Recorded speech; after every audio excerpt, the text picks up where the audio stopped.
Hey Simon, can you hear me okay? Hey, I can hear you well. Can you hear me okay? Yeah, you're coming in pretty good. How's my audio? Yeah, brilliant. It's okay? Sounds Okay, good to because me. I have these two pairs of headphones that look the exact same and I get them confused and one of them is not as good on the audio. But yeah, we'll wait for people to join here. I'll give them a few minutes to join. But yeah, I guess as we're waiting for people to join, we'll do a lot of questions today. As much as you have time for and as much as there's, questions that aren't repeating, basically we'll try to get through as many questions as we can. But yeah, we had the last couple of days here a few motions put forward by different parties. Some saying they want an exec, excuse me, some saying they want an examiner, some saying they want a trustee. I was just wondering if you have any thoughts on any of the motions or anything you want to kind of discuss or share that's happened over the recent few days. Yeah, cool. Maybe we'll wait for a few more before we go into deep topics, because those are definitely the deep topics. Have we got David or Thomas joining us, or is it just? Yeah, I can definitely invite them.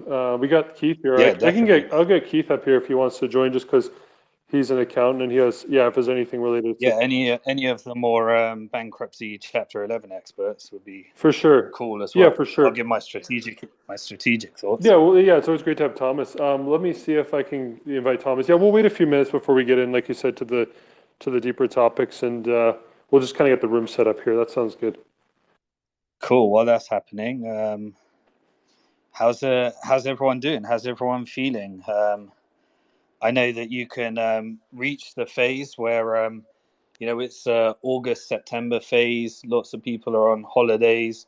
Historically, investing is significantly down during this phase. People are thinking about other things, but also I think it's pretty important that while the rest, a certain percentage of the world is tuning out, we're hitting critical moments in this case.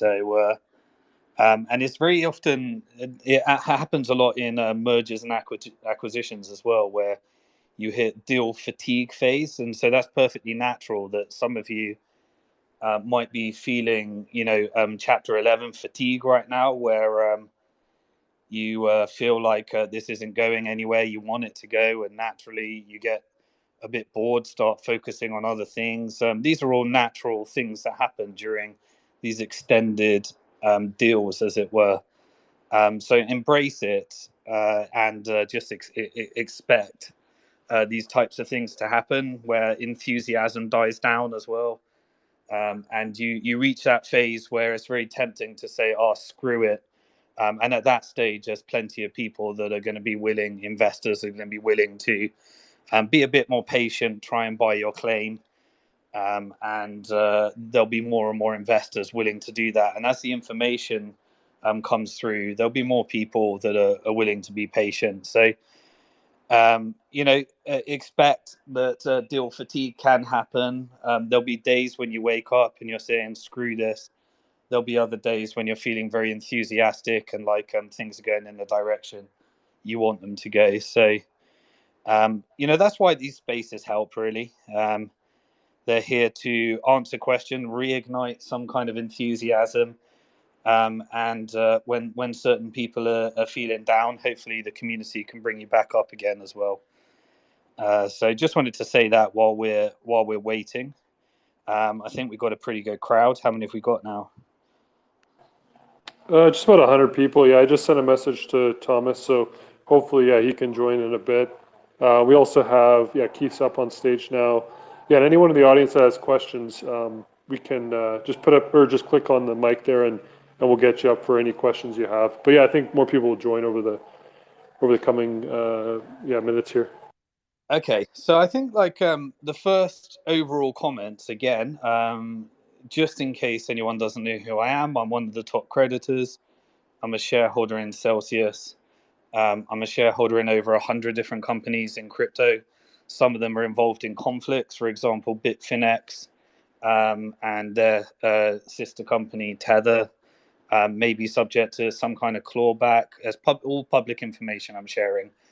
Um, I also can't explain why, but there's non public information that I'm privy to, I can't discuss.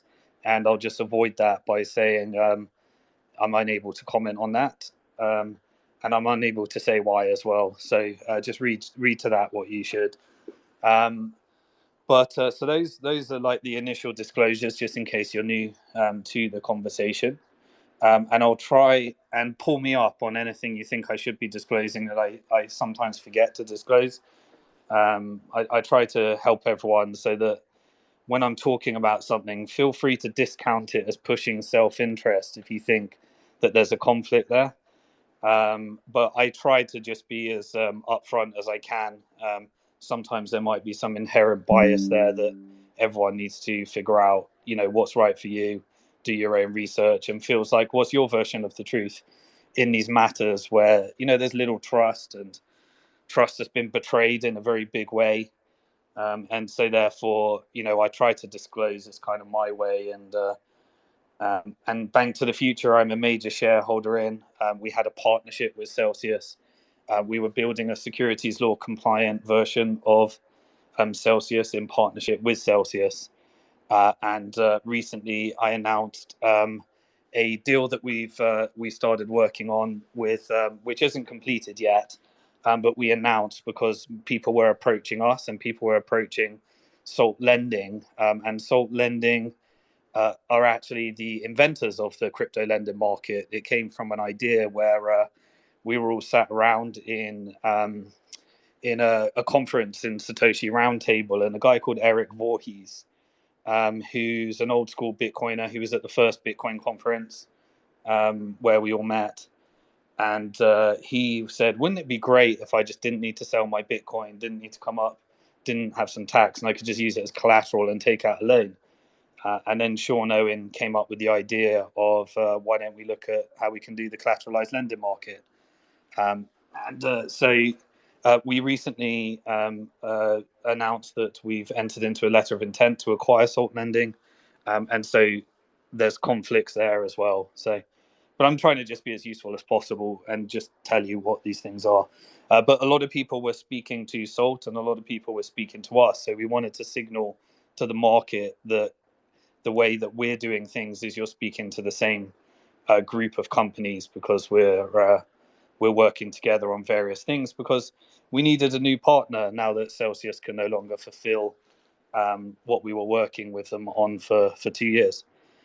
What we learned from that is that you need complete transparency on the finances. So partnering with a company won't meet our requirements anymore for risk management. So if we're getting people to invest in equity and yield and crypto, we want to make sure we have more transparency on the lending partner, because we didn't have it with Celsius, and we found a lot of things out afterwards, even though we were shareholders. Okay. So those are the various disclosures. What I think has happened this week, as a starting point for conversation before we jump into questions, is people are starting to discover the conflicts. So we've had this whole conversation of an examiner versus a trustee versus who's working for who and who's representing whose interests. And this is a conversation I've been trying to push forward since the beginning, but often get challenged down as pushing FUD. And so, when I'm trying to help people understand, like, Kirkland aren't working for you. Kirkland are working for Voyager and Celsius and also the directors. And so in their strategies, people get confused thinking that their job is to put together a great result for you. And that's just simply not the case. You also have the UCC, and they have legal counsel, and their job is to represent what they think gets the best result for creditors. And then we've got people that just want to, find out more information because they might be filing motions, like regulators, where if Celsius tries to reorg, the regulators want to be ready with their strategy for making sure that investors don't lose further funds when these by offering things that are unregistered securities. Then you've got the investment bank. Their job is to get a transaction done, and they get a commission on that.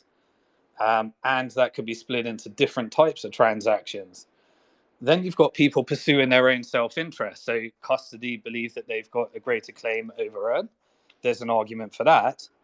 But loans might also believe that they have, secured versus unsecured based upon the way that it was set up. And the end result, unfortunately, is that if we all argue, is that everything will be broken up into pieces. And I think if it's broken up into pieces, everyone gets a worse result. So unfortunately, there's this prisoner's dilemma game going on.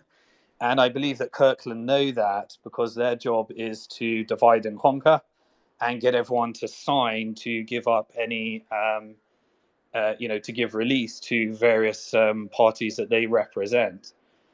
And so all of those games are being played and there's no avoiding them. We just have to accept them. They are what they are. And hopefully we just get better information out there so that we can get the best result. And then the other thing that's coming up is the examiner versus the trustee. David Adler released, his thing representing, I think, the crypto lending community. And if I'm getting this wrong, I've got a whole team on this stuff, and I just try and check in wherever I can. And I'm not a Chapter 11 expert or a lawyer. I'm a money geek that has a lot of experience, having invested in a lot of companies in this industry. And my career background was investment banking, doing IPOs and market making before that. Always worked in the equities market and Bank to the Future is an equity platform for Bitcoin companies as well. So yeah, some are pushing for a trustee to come in, which means that they would take over the decision-making process as well as the investigations. My initial thinking, without experience of the bankruptcy process, is that if a trustee takes over, they may be biased towards liquidating everything.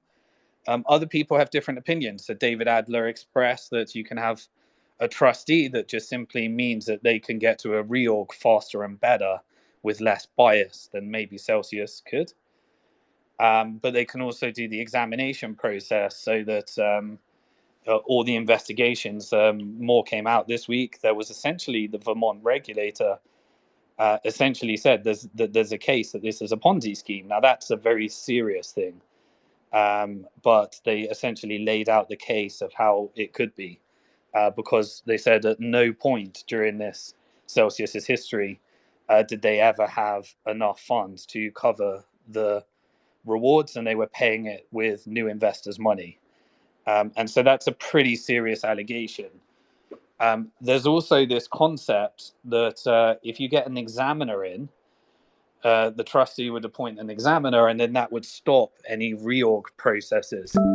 Again, I'm learning as we go about these processes. I'm just on the structuring side. That's my area of expertise. I'm learning about the Chapter 11 stuff and rely upon counsel and to work through all these details. I'm just paraphrasing what I'm learning from them.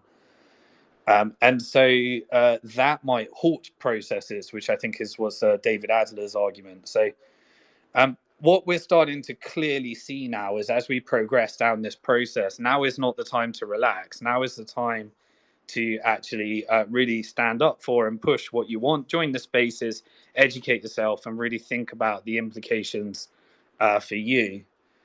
I think that if I could forecast where this is going, I think it's a separation of the business into three.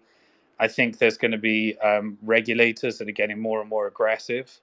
And I think everyone seems to be dividing off into their own little interest group to try and guess what might be in their self-interest.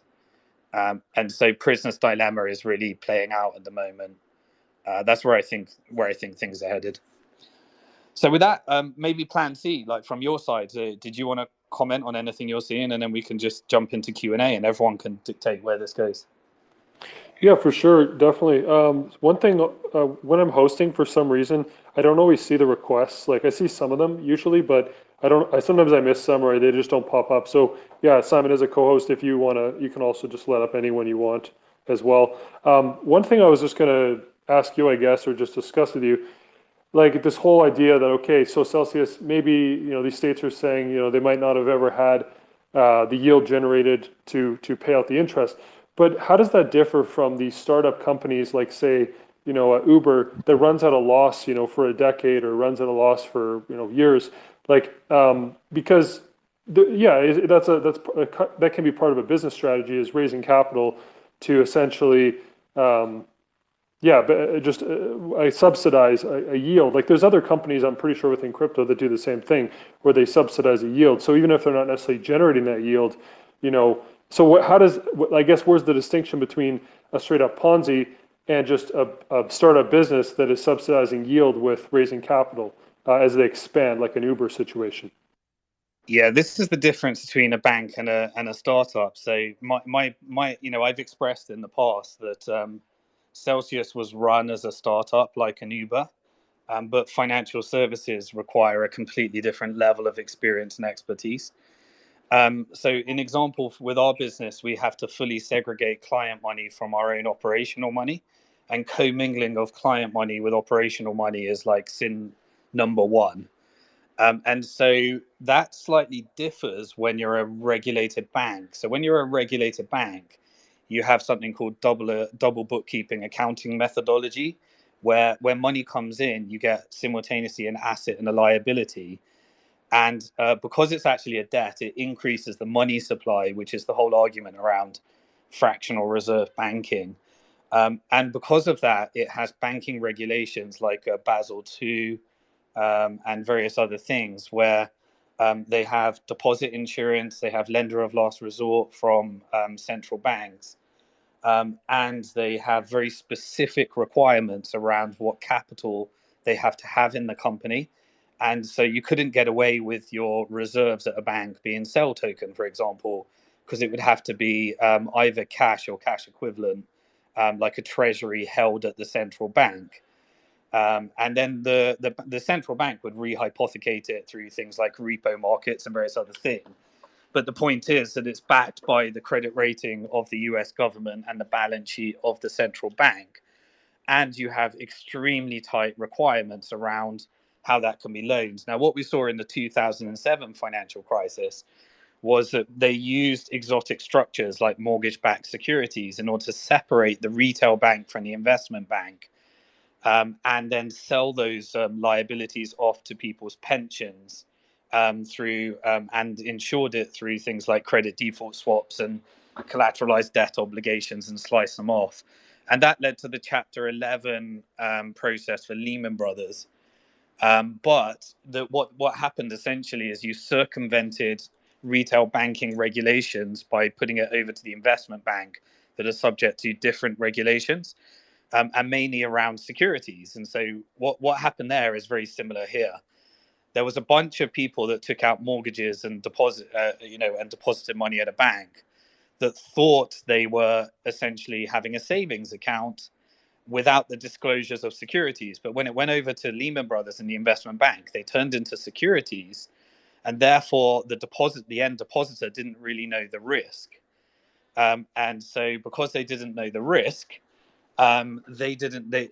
Luckily, it got bailed out by government, but they paid an inflation and tax anyway. But there's so many parallels, and that's why I tried to create that video on the future of crypto lending.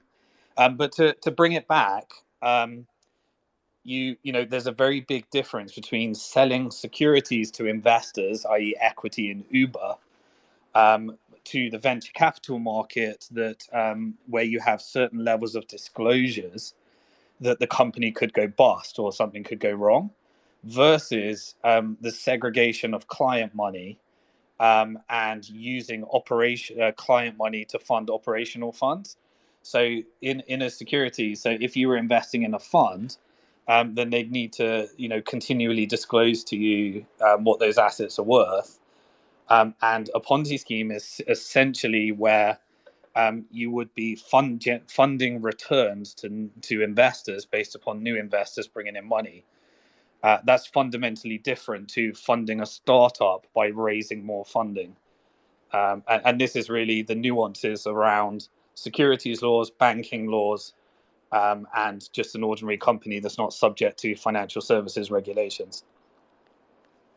I think I understand the distinction there now. So with Uber, they were raising capital at higher valuations, and with that extra money, they were subsidizing, rides. Whereas in the financial sector, it's obviously a lot more regulation, a lot more issues with that, and then also, using clients' deposits is different than using money you've raised in various funding rounds. So I guess that's the big distinction there. Is that kind of a summary?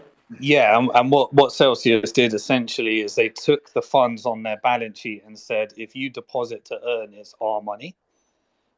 When they originally pitched a P2P model, and then because they commingled operational funds, and this is again speculation based upon the public information, but because they commingled operational funds with client funds and said, by terms and conditions, we own this money.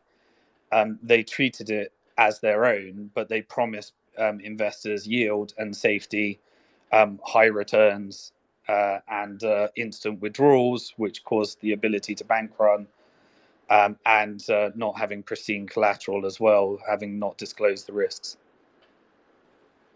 And Yeah, then that the makes Ponzi sense. is you're getting people to deposit. So in the final weeks when essentially Celsius was going around and telling everyone to deposit and calling us saying get more people to put more funds in their retirement plans so they can invest. That was in order to subsidize the yield that they had promised to other depositors in the past. Yes. Yeah. Okay. I got it.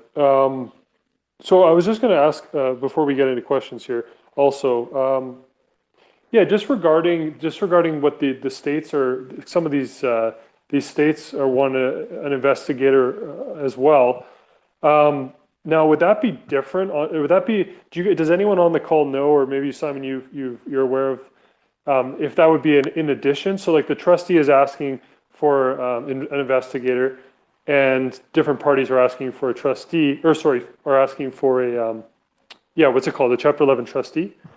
And then some of the states are asking for investigators as well. So would that be like a separate? Could you have multiple investigators, or does anyone know anything about that?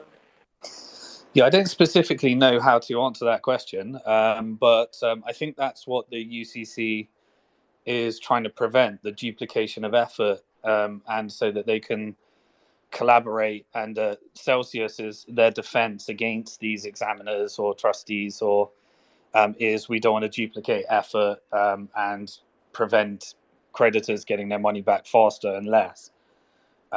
So coordination between these different vested interests it is required, and then there's all the politics and that's involved in that. Like, do you trust Celsius engaging their own independent examiner versus the trustee versus the UCC doing an examination? And then we started to see that, for example, a board member of Celsius was actually a lawyer for the same firm that represents the UCC right now. Some people will create their own conspiracy theories saying UCC hasn't been aggressive enough because there's a conflict of interest between the law firms. With And I know Westcap has like 13% of the shares or something like that. Is that who you're speaking to? Westcap? so there's Because they're Westcap, and then there's also Ronnie, who's a board member at Celsius that used to work for White and Case. So there's all these different things. And here's the reality. Yes, lawyers are, I know Thomas says lawyers are very used to working with conflicts, but human nature exists, relationships exist, and people use their relationships. Now we all, they in invest. I'll give you an example. In investment banking, I used to work in market making, and I used to work on IPOs in corporate finance, and we had this concept called a Chinese wall, which meant that the corporate finance department couldn't go over to the market making department. So we used to make a market in a stock, and then our corporate finance team would be negotiating an M&A deal or a takeover bid. In every single transaction I ever saw, the Chinese wall was upheld in the office, and then over lunch, humans would speak, and those professional insider trading rules were broken all the time. And I saw it time and time again. And that's the way it works in law firms as well. You uphold yourself to a certain standard, but humans are humans. And so, those relationships get pulled. And sometimes it can be a benefit as well as a disadvantage when those relationships are there. But Kirkland's representing a board member, representing Voyager and Celsius, and I was looking a bit deeper into 3AC's exposure. So Celsius lent 75 million to 3AC, and then this Equity First as well. It looks like they lent a bunch of money to Equity First, who then it appears is a creditor to 3AC. So they had indirect exposure through that loan because it looked like Equity First was borrowing off Celsius and then investing it in 3AC. And so Voyager, Equity First, and Almeida, FTX, and Celsius, they all have competing claims here. Can they really represent everyone in the right way? Well, some would say it's an advantage, and others would say that it's a conflict. So it's tricky. I think there were two, we'll wrap this up and get the questions here, but I think there were two, I don't know if they were community members, I believe. I think they were just creditors, basically, that filed motions saying that they felt there was a conflict of interest with, with them being involved with Voyager and Celsius, and how do you determine, different things. So, but yeah, if you're ready for questions, we do have some people on stage here with their hands up. Looks like, you want to go questions now, Simon, or how? Anything else I'm you done. wanted to? Let's You're good to go. Let's see where everyone wants to take this. Okay, awesome. Yeah, so just we'll go to Celsius Loans. He's got his hands up. Hey, thanks, Simon. Thanks for hosting the space. I do 100% agree with the conflicts of interest among the different lawyers. The motion that David Adler filed in support of the U.S. trustee related to the UCC and their conflict with their ability to conduct an investigation of current management. Because as you guys know, the Series B fundraising, $300 million that Westcap invested into Celsius, that due diligence was done by White and Case. So I would say that White and Case is incentivized not to find any future fraud, because if they do find any fraud, they're going to get charged with a $300 million malpractice suit from White and Case. And then I know, Simon, you already hit on it, some of the conflicts for Kirkland and Ellis. There was a motion filed. Kirkland and Ellis, as everyone knows, represents both Voyager and Celsius. It's no small statement to say that the Three Arrows Capital $630+ million recovery for Voyager hinges on the entirety of the success for all of those Voyager users. Celsius also has, I think it's like a $50-75 million claim. In my opinion, based on the incentive structure, Kirkland and Ellis is going to be more incentivized to get a larger return for Voyager users, vice Celsius users, because of the nature of how big that loan was and how much that affects Voyager. I think it's important to talk about all the conflicts. It just muddies the water, and it can explain certain people's actions. I agree, and I think it's not about getting really upset about it. It's about knowing that it exists and then developing an understanding so that you are not mistaken in terms of who's representing who. Because a lot of people are just completely misguided in terms of thinking that, for example, Kirkland might be looking out for the best strategy for creditors. It's just not the case at all. So all of these conflicts, the more we can draw light on them, and as I said, sometimes a conflict can actually lead to a better deal because you've got a stronger relationship, and you can try and get a triple win. But what everyone should be aware of it, so that when these different bits of information come out, they can push the UCC to push back where they think it's needed. Absolutely. And one of the things I want to hit upon is you talked about the prisoner's dilemma of everyone pitting against each other. It's a natural state of man to get what he thinks is his and earn loan, custody, all pitted against in factions. I personally do not see that as the case because I think that there's a lot of people that have loans that are also earn customers or also custody.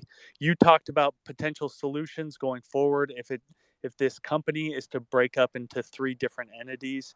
Everyone knows that there's a 1.2 or more plus billion-dollar hole. For users to be made as whole as possible as quickly as possible, that has to involve some type of capital infusion. You've already said it before that you're a Series B equity holder with Abra Global. Abra Global, in my opinion, is everything that Celsius wanted to be. They have all of the appropriate risk management framework and structure in place to allow people to earn yield, to allow people to trade, to allow people to take 0% interest loans. But I think the difference at the management level was the risk management framework. And the part of the reason for a trustee is that from a loans perspective, I don't think users are comfortable or confident going forward where current management is in place. You've talked before about the cash burn, $40+ million a month. My understanding is that by November, Celsius is going to be running out of money pending the sale of the mined Bitcoin and GK8. But it's just it's frustrating, and obviously there's going to be multiple solutions going forward, but a breakup of the company to where everyone is made whole as quickly as possible, and if the Celsius brand dies but users are taken care of, I don't think that's a bad thing. Yeah, I'll just disclose all conflicts there. So obviously I'm a shareholder in Bank to the Future, I'm a shareholder in Abra, I'm a shareholder in Celsius. And with Salt, we're in the midst of an acquisition deal. So I'm not going to comment on that one just because there's just so many different directions and NDAs and things like that I'm under. Yeah, anything else, Celsius loans you wanted to No, bring I up? appreciate it. Thanks for the time. Yeah, of course, and feel free to hang out up here. Yeah, just because you have a lot you can add. Anthony, if you want to go, you got your hand up there. You go ahead. Yeah, no, I just wanted to touch on what Celsius Loans was just saying. I don't think it's smart for any of us to make analogies of businesses that we think are doing it right or doing it wrong, especially privately owned businesses where we don't see the financials and we don't see the books. Celsius Loans, you were talking a couple weeks back, and I like you as a person, but you were talking about how Salt is so solvent and platform's so great. No one sells their business in a bear market. Simon's coming in for that deal to, there's a deal there, but I'm not knocking Simon's deal at all, but I'm just saying, like, a lot of these platforms are upside down, and we don't really know until they get into deep shit. We just saw, a fund in big trouble this morning, with Skybridge, and Sam came in and got some equity. So, like, you don't know what you don't know until you really see the financials, and if they're not public companies, you don't know what's going on behind the scenes a lot of the time with all these businesses. So I just be like careful, all of us making like, oh, we should run it like this company, and then you find out a week later that company's underwater as well. Yeah, just adding to that as well. For Salt is a public reporting company, so you can get but they haven't reported, and they're late on their reports for like the last 10 months or something. Yeah, but I'm just saying they are a public reporting company. I know, but you know why they're not reporting. Like, it's all good. I get it, but I'm just saying, like, we know a lot more. Simon, you understand the point I'm trying to make. I do. I think it's a valid point. Private companies are way less transparent than public companies. And Anthony, you make a great point. No one knew in April, May that Celsius was going to go bankrupt. But I want to impart it to people that other companies are not in bankruptcy. That's exactly like you said. That's not to say that wouldn't necessarily change in the future. But at the end of the day, Celsius is in bankruptcy, and I think we all want to get out of bankruptcy as quickly as possible, and that makes the most financial sense for everybody.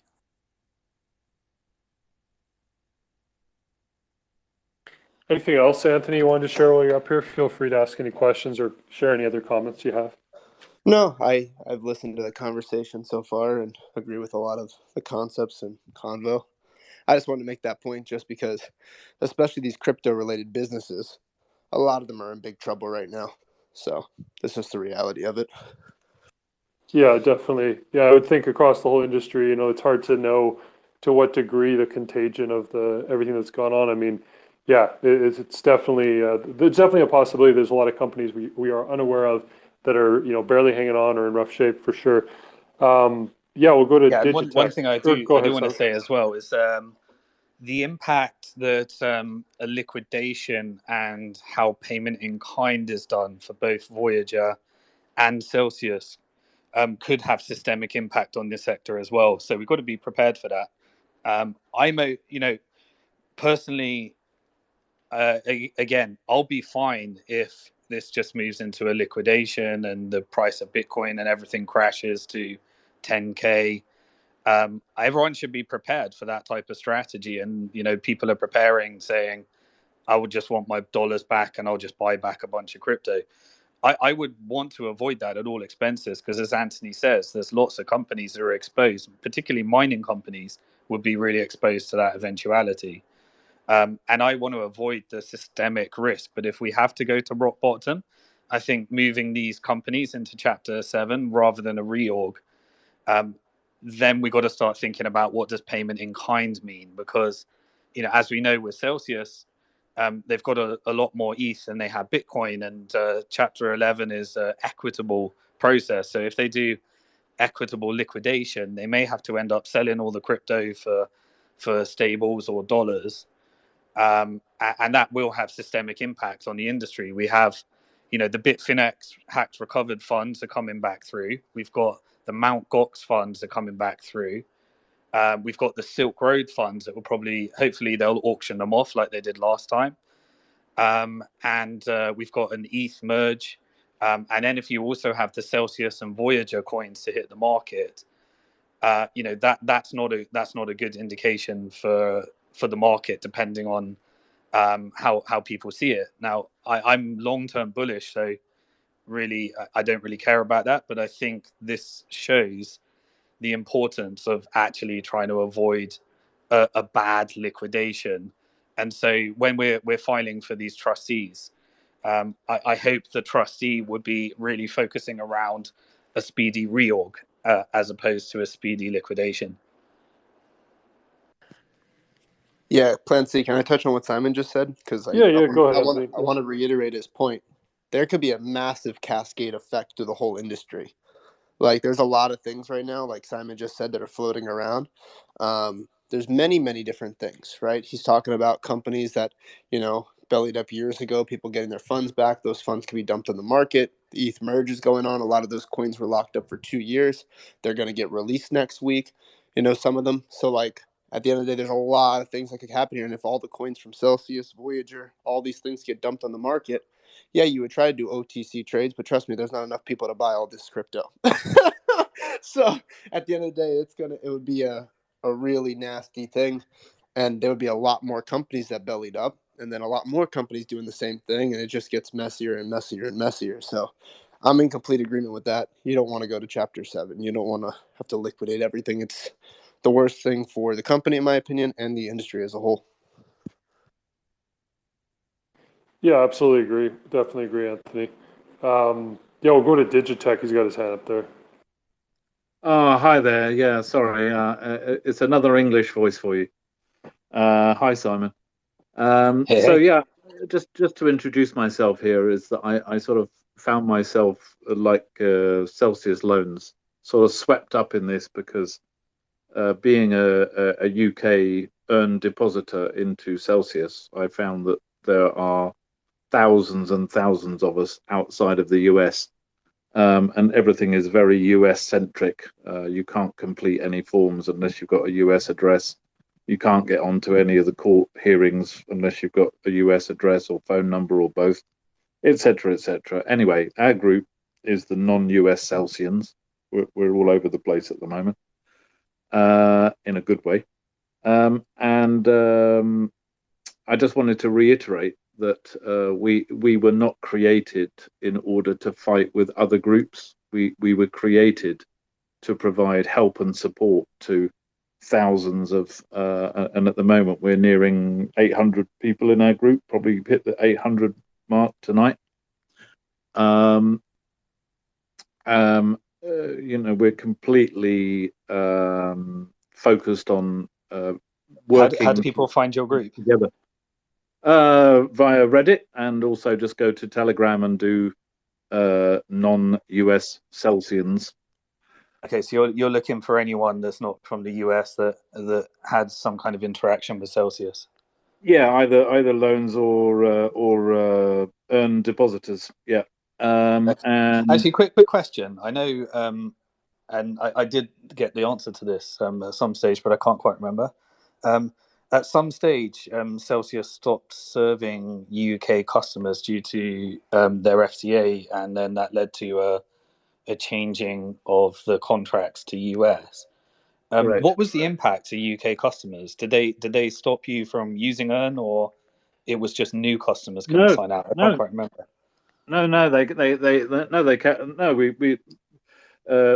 We knew no difference as earned depositors.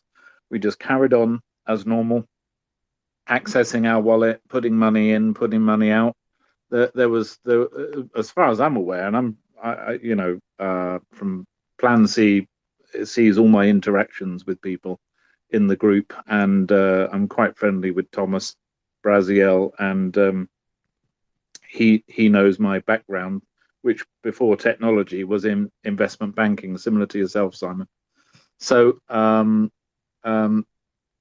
so from that perspective, I read everything, and I knew that there was a change in terms and conditions when Celsius decided to move their HQ from London to New York, and they said that was the reason why they were changing their terms and conditions.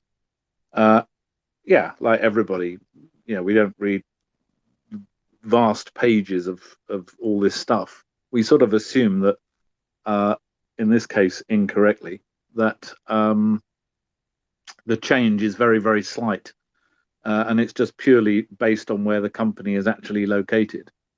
My personal opinion is I have some other things that I've already shared with Thomas about why they moved the head office from London to New York at a very opportune time, because to add context, this is when UK was introducing their virtual asset service provider regime, and so the FCA were actually pushing for regulations of all crypto businesses that were engaged in business in the UK, and Celsius was actually registered in the UK, and their holding company is still in the UK. That's all public information. So, yeah, no, exactly. But either way, there was no change in service to anybody outside of the US, as far as I'm aware. And I'm, the one I do know is new. We had a lot of people from the UK that couldn't sign up anymore, so I think they agreed to service existing customers but wouldn't allow new ones. I don't know, Plan C, do you know if that's the case? Or I'm not sure myself. It didn't follow closely enough.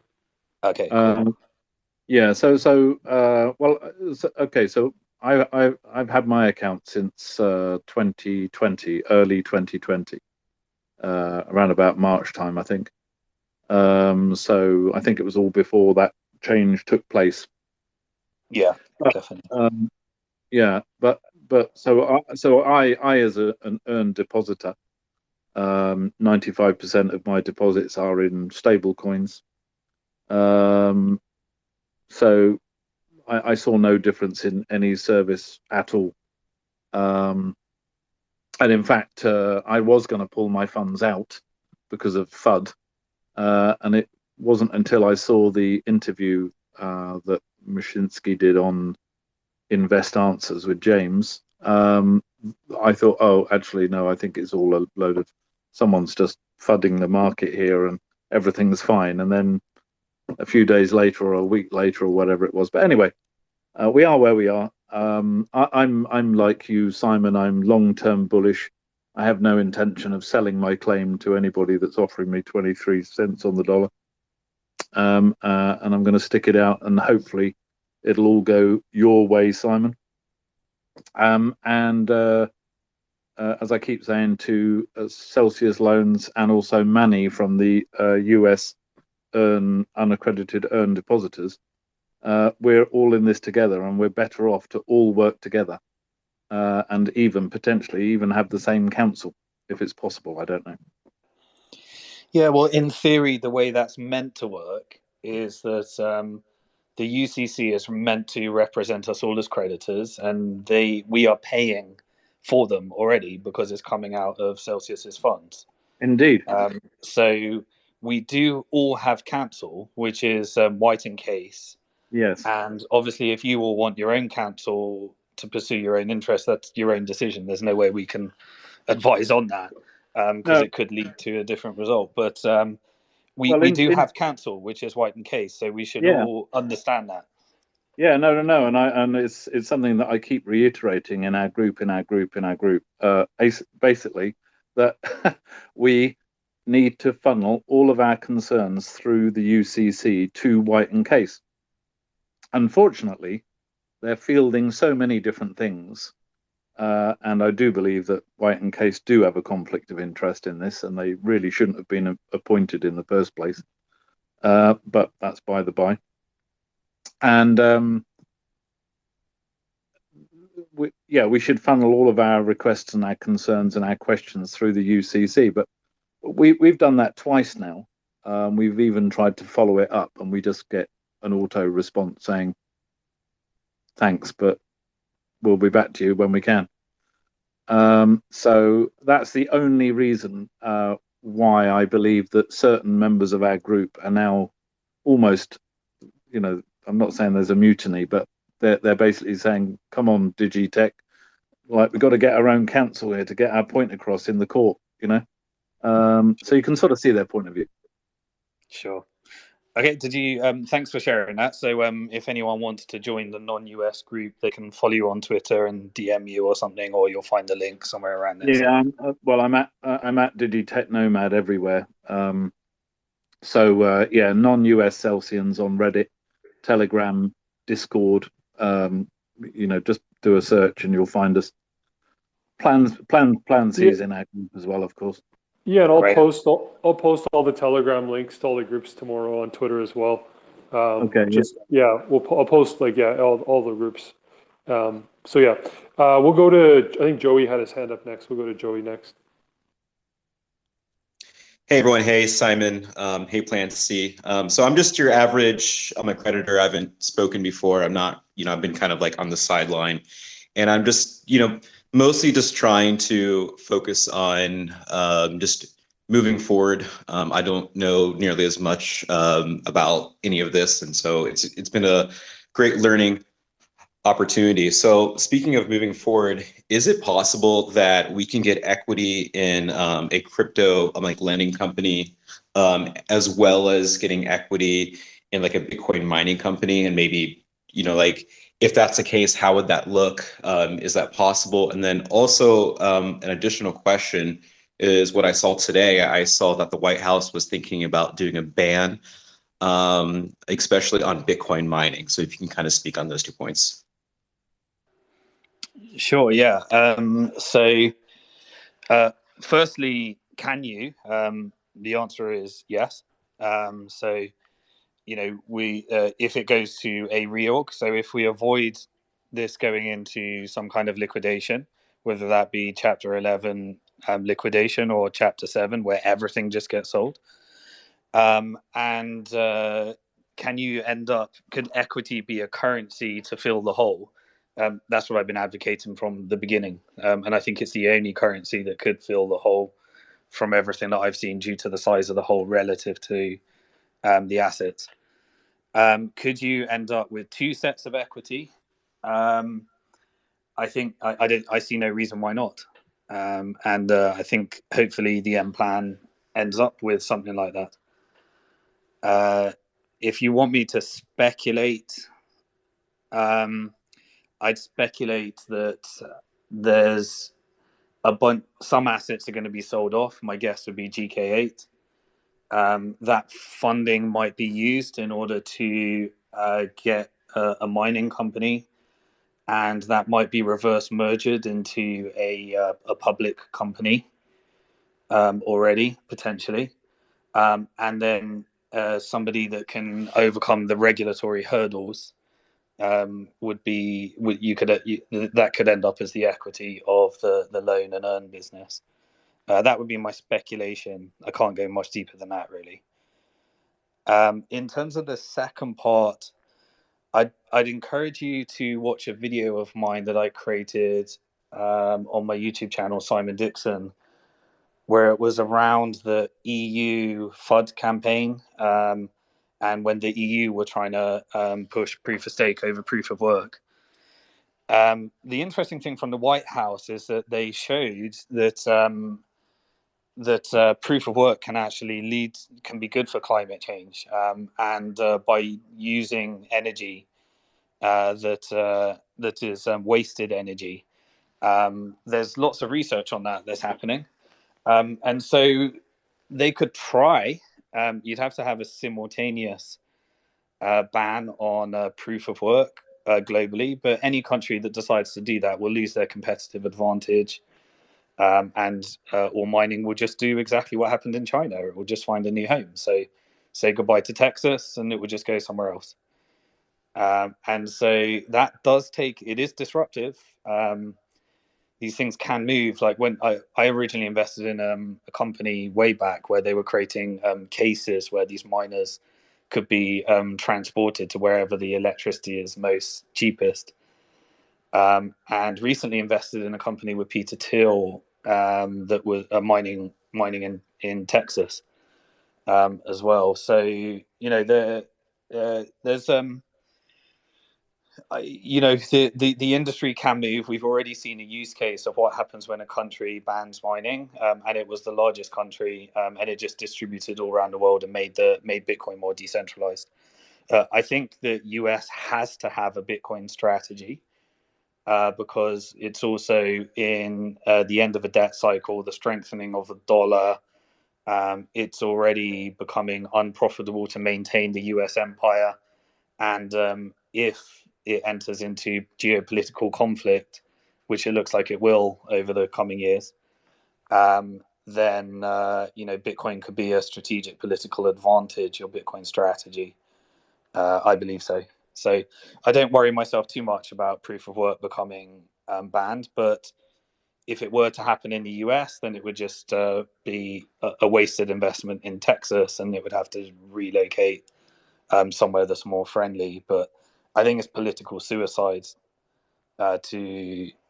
especially with where proof of work is going now. It's in terms of the efficiency improvements with using wasted electricity, and giving different companies a market for what to do with their wasted electricity. Yeah, does that answer your questions, Joey, or do you want to ask anything else?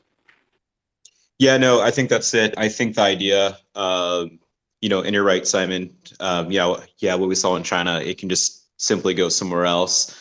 But I think focusing on my first question, the idea of getting equity in two different companies, I think that would be pretty awesome, and I think that could outpace the price of Bitcoin. I'm just trying to think, just what could happen in the next 3, 4, 5 years, just as an average creditor. So I just kind of wanted to bring that up. Maybe it's a little bit too much hopium, but I thought it was worth mentioning. Yeah, thanks, guys. No, I think it's hopium you should have. And as I said, I'll personally be pushing for these kinds of solutions and what I think is feasible to fill the hole. Awesome. We'll jump to the next person here. I think it was Bradley next, and then maybe Lawrence after that. Yeah, thanks. I have a question I'm not sure who can answer this. I know, Simon, in the past you've made comments like, I'm not a bankruptcy lawyer, but I'm curious about the process. We've got lots of different people throwing out plans and ideas of how we should proceed. Yeah. I just wanted to ask if you think that. Sorry, I think we got. He was asking a question. I think Oh, we sorry, maybe. sorry, interrupted. I'm not sure. Okay, I'll meet him here. Yeah, go. Yeah, keep going, Bradley. Okay, sorry about that. I was wondering how the process actually works and how the decision is made. So you've got a bunch of different plans out there, and is there a voting process? Are the different plans put before a judge, and the judge has the ultimate decision? Do people with more stake, person with say 100K in the system versus 10K in the system, does their opinion count more? What's the process by which these kind of decisions are being made? Okay, let's have a group go at it and disclaim that none of us are bankruptcy experts. And if I brought my lawyers up here, they'd give a much better answer. Understood. Also, Simon. Hey, Thomas Simon. as well. Yeah, go for it. Just to mention, Thomas is trying to join here in a little bit as well, so we can also just wait till he joins to answer that if you want, and then go to the next question. It's up to you. Yeah, let's get Thomas to answer it. Yeah, he might be here in a little bit. He's just finishing up a tennis game, I guess. But he'll probably be joining us in a bit, depending on how long we stay on the call. So I'll add some context. But sure. Celsius they're probably a chunk into a 120-day exclusivity period.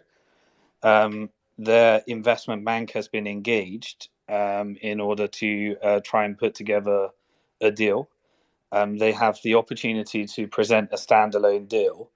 And so if anyone can show themselves as a credible group, then they can engage with Celsius's investment bank in order to try and work on the plan. And the second set of interests is the UCC. The UCC may push for a trustee to take over Celsius in terms of that decision making, in which case the trustee would be working on either liquidations or reorg plans with the UCC. So there's those different groups. Anyone can contact the UCC and try and put forward any kind of plan or ideas that you'd like them to review. The challenge is getting it to stand out because they're inundated, obviously. And anyone that actually has a credible execution plan, then they could try and engage the investment bank from Celsius. Then my understanding is one plan is put forward, so you'll get a standalone plan, which means it comes from Celsius.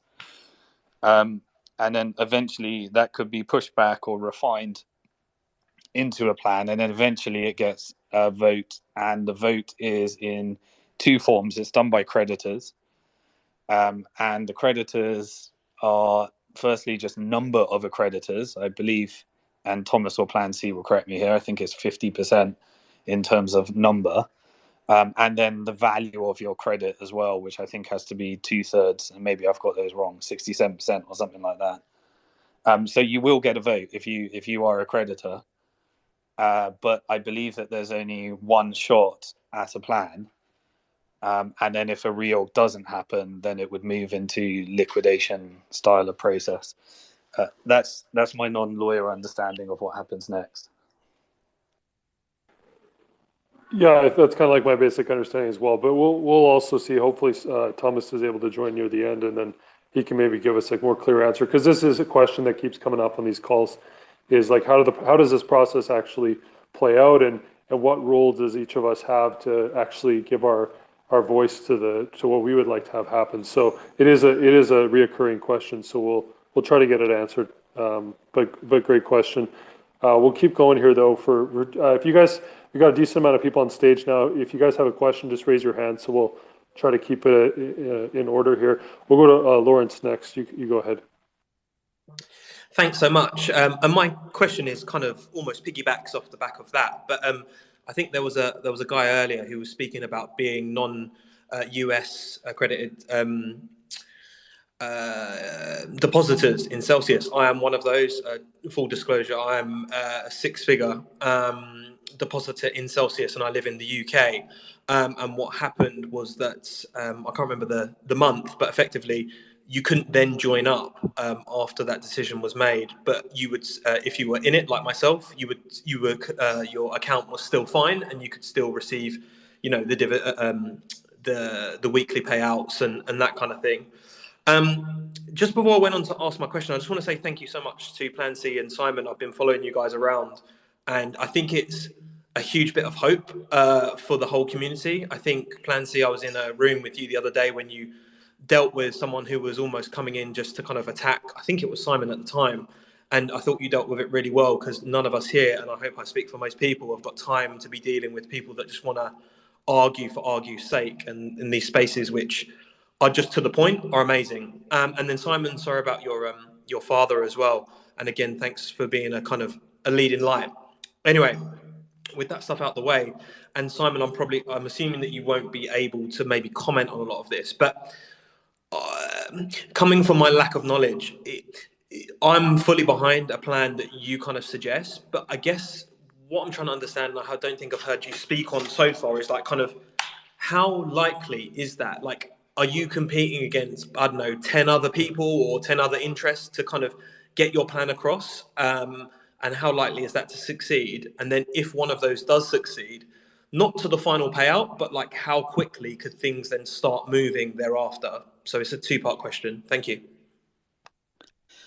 Okay, thank you. So yeah, I can't talk about non-public information, but there's 2 points I'd say to you that are relevant. Firstly, in terms of the securities law side and understanding your protections, accredited investor only applies to US investors. It's their definition of who gets protection and who opts out of protection. So the whole point of accredited investor is that the regulator has taken the opinion that if you can afford to lose a certain amount of money, you warrant less protection than somebody that can afford that can't afford to lose it. And so they've said that anybody that earns over $200,000 or has $1 million of net worth, or has completed a financial qualification, or has a company that has over $5 million of assets, can afford to lose it, and therefore you don't get the full protection of the SEC and you opt out of it. If you don't meet that requirement, then they say you get the full protection of the SEC for the tax that you're paying in the US. If you're not a US taxpayer, you might piggyback on the work that they do from their definition of how to protect a US investor. But as you are a UK resident, is where you reside that the securities laws should apply. And so if you pay tax in the UK, then you get the protection of the Financial Conduct Authority. The Financial Conduct Authority has something called a professional investor. And a professional investor could be that you meet certain criteria, i.e. you're a member of a professional angel investor network, or you've made a minimum of 2 investments in a similar asset class, or you have £100,000 of net worth. And so if you don't meet that criteria, and what was deemed to be a security in the UK was sold to you, then that's where UK regulations come in. So this is the complexity of what we've been dealing with for a decade. When we built the BF identity technology, we knew that it's where you reside that matters. And we had to build technology that factors in all these different securities laws, so that those that are in their jurisdiction get to comply with the rules in their country that they're paying tax for. Now, theoretically, whether you agree with that or disagree with that, it doesn't matter. So people confuse a lot of what I do with saying, oh, just because these regulations exist, it means I agree with them. It doesn't, because I've been fighting back again. I've been fighting them my whole life, my whole career in equity for the last 2 decades now. And so what I have to comply with and what is the case are 2 different, and what is my ideology are 2 different things. So that leads to people thinking, which I can't believe, because I've been fighting against regulations my whole life, people thinking I'm a champion for it. And so therefore they see that conflict because I'm a Bitcoiner, and that causes certain things. So I just wanted to say that it's the securities laws in the jurisdiction that you reside that count if you are a taxpayer in that country. And that's the challenge of building these global businesses. So that's the first thing. Second thing, likelihood of something, reorg or something happening, or a plan that I may be proposing happening. That really just depends upon if we've got a plan that people vote on, and the UCC and the trustee and Celsius and anyone else involved in the process thinks it's the best plan. I've been doing the same from day one. So when I originally realized that there was a hole to be filled and no one believed it, and I said Celsius is going into bankruptcy and there's a multi-billion-dollar hole, and everyone called me a fudster, I was going around and engaging all the different companies that might be able to put together better restructures than we could. And so to me, it doesn't really matter who gets it as long as it's the best. And so if a better company is willing to fill a hole in a much better way, then I as a depositor or creditor would back that plan, because I'm after, the reason we try to hate this depositors first this mantra is just trying to say that whatever happens, whatever vested interest, it has to be creditors and depositors first. So the likelihood of a reorg happening versus Chapter 7 is about the persuasiveness of, does it outperform liquidation? And I personally believe that there is a much better plan than just straight out liquidation. And whether it's the Celsius Investment Bank, the UCC, or the trustee that needs persuading that there is a better plan that is better for creditors, then that's the process.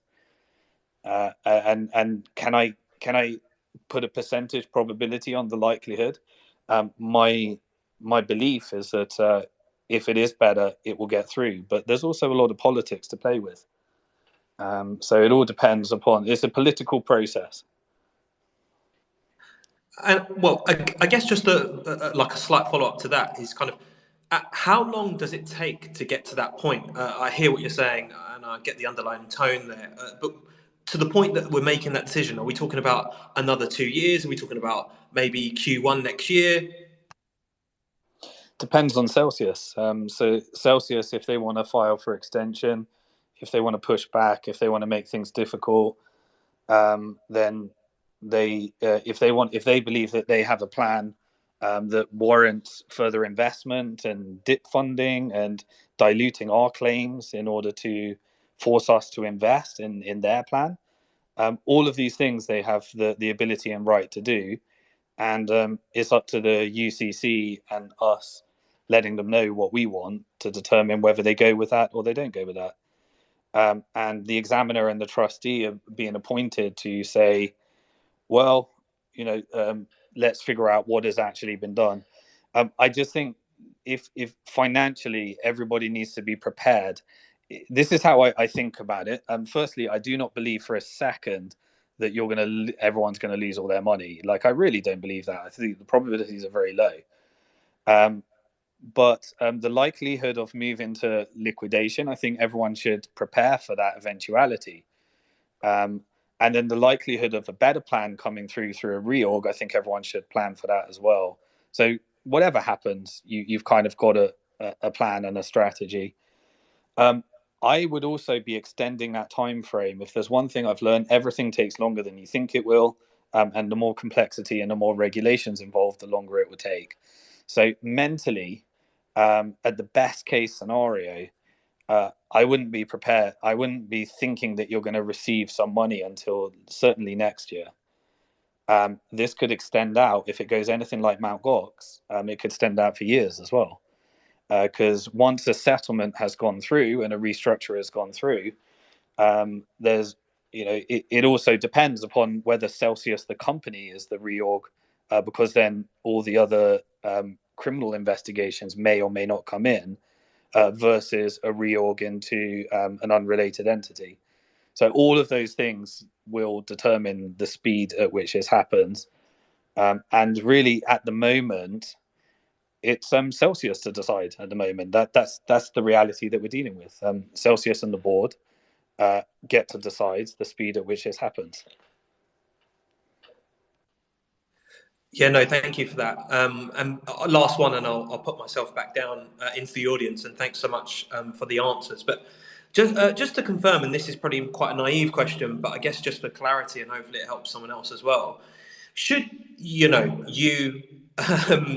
plan get through and whatnot, and kind of bank to the future, kind of get the deal, or whoever does. Let's just put it that way, maybe, so it's a bit more broad.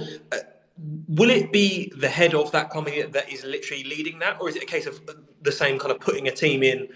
Effectively, what I'm asking is, if you were to, be successful, would it effectively be you as CEO, or is it kind of like you bring in a team, and again, we don't really know who we're kind of investing in, because I want to be able to support you, I guess, specifically because I have confidence in you. Maybe not, you know what I mean? Does that make sense? Yeah, I hear you. The answer is that you will know exactly the answer to those questions before you vote on anything. So there's a plan doesn't come through where you're voting on a management team. You have no idea who they are. That's my understanding. Thomas, can we bring Thomas up? Yeah, I invited him. He's just listening. I think he'll be coming up shortly. Okay, cool. Yeah, I mean, I don't think a plan comes through and you're like, well, who the hell am I investing in? And you got to vote on it. I think it would need to be almost like a prospectus with full disclosures that complies with securities laws. And when you file for a public offering, I'm imagining that's what a plan should look like. So if you were asked to imagine this is a securities offering, and you're being asked to invest in a security with an anonymous management team, that's not going to be compliant. So it can't be, although there's a level of innovation in the court process, they'd expect, especially if unaccredited, unsophisticated investors are going to be asked to receive equity, all disclosures need to be made. So I don't see a scenario where you're kind of investing in a team that you don't even know who they are or it hasn't got suitable level of disclosures. Thomas, you got any experience on that? Sorry, it's a little on the background, but yeah, you're spot on. Okay, cool. Great question, eh? Yeah, really good questions. Really good questions. Thank you, Lawrence. I guess since Thomas is here now, maybe that other question that we had earlier, I think it was Bradley that asked it. I could be wrong, but someone asked about how the actual process plays out as far as all the creditors getting to vote on a plan. Like, I think we had this question come up in numerous spaces, just how the actual sequence of the process works with deciding a plan or not deciding a plan, or voting on, I should say, Thomas. Oh, sure. Actually, can you guys hear me? Just to check my mic here. Yeah, I can hear you fine. Okay, I was gonna say it's very similar to like you'd see an IPO process. Like someone files an S1, and then you see amendments, and you get comments, letters, or comments from the SEC. You edit, and then it becomes effective. In this instance, the plan will be filed on the docket, and then people will start calling the debtor and saying, "I have a problem with this section. I have a problem with that section," and the plan will look it's basically at the end of the day, it's just a contract that gets voted on. So first, a disclosure statement, which will lay out the background of the case and what the debtor is hoping to accomplish with the plan, and then the actual contract, which is the plan. So you'll see a disclosure statement plan on the docket, and then everybody will have the chance to basically bat it around and object to it and whatnot. Just like everything in bankruptcy court, it's motion, objection, hearing, and order. And then so it's filed on the docket. Everyone sees it. People have time to object to it. Then there's a hearing to approve what's called the disclosure statement, which I mentioned earlier, which again is kind of like the background story and what you want to do with the plan, because the plan is going to have all sorts of schedules. They're going to be ironed out all the way to the very end, like liquidation analysis and probably management team section and stuff like that. That'll be hotly negotiated between the different creditor groups. And then, once the actual disclosure statement and plan is approved for voting, then it'll go out for vote. And each one of these steps takes, call it, 45 to 60 days. So we haven't even seen a plan yet from the debtor. But I would not be surprised if we see one, in the next month or two. It sounds like the UCC got a hold of one. And so that's the basic process. Does that make sense? And they can go. Some plans could Yeah. What processes about could take them. the Go ahead. percentages? Like, is it 50% in number and Yeah, 67% in amount or something? exactly. Yeah, it's. I think the way the bankruptcy code says it under 1129 is, and that's for a consensual plan. It's 50% in yeah, 50% in plural. Yeah, what does it say? It says 50% in amount and two-thirds in number, meaning like number of creditors. Like if you have 3 claims, or if you have $100 million claim, you only get 1 vote in the in that two-thirds calculation. So you can't just have like a big creditor pushing around everybody. That's why that's there. Okay, so it's the opposite of what I said before. The bigger number is the number of people, and the smaller number is the amount. I'll go. Let me while we're on. I'm just getting home. I'll check what 1129 says. But yes, I believe that's what it says. But Okay, it's, it makes yeah, sense because they don't want big bullies kind of exactly. not having a say at the extent of small creditors. Yeah. Okay. Okay, awesome. Anyone else want to take? Yeah, we'll go to Big Shack. He has his hand up there. Well, it's a good evening here where I'm sitting. I don't know what it is where you guys are sitting, but whichever it is, a Where good are you one for you sitting? guys. Where are you South sitting? Africa. Oh, right. Okay. South Africa, yeah. Okay, so I've always been sort of in line with a unification of the depositors as a grouping, and I understand all the people's individual ideas of going their own way with their own situation, be it custody guys and loan guys, and then your normal depositor, which then is the unsecured creditor. But all of this with regards to time is not serving anybody's best interest as far as I'm concerned. So the question I've got is, wouldn't it have been the idea to find out this question that was just answered by Thomas, where there's certain numbers that needs to be achieved to have any weight in this legal process? So wouldn't it be wise for the community to try and establish those minimum parameters to actually be able to raise a voice?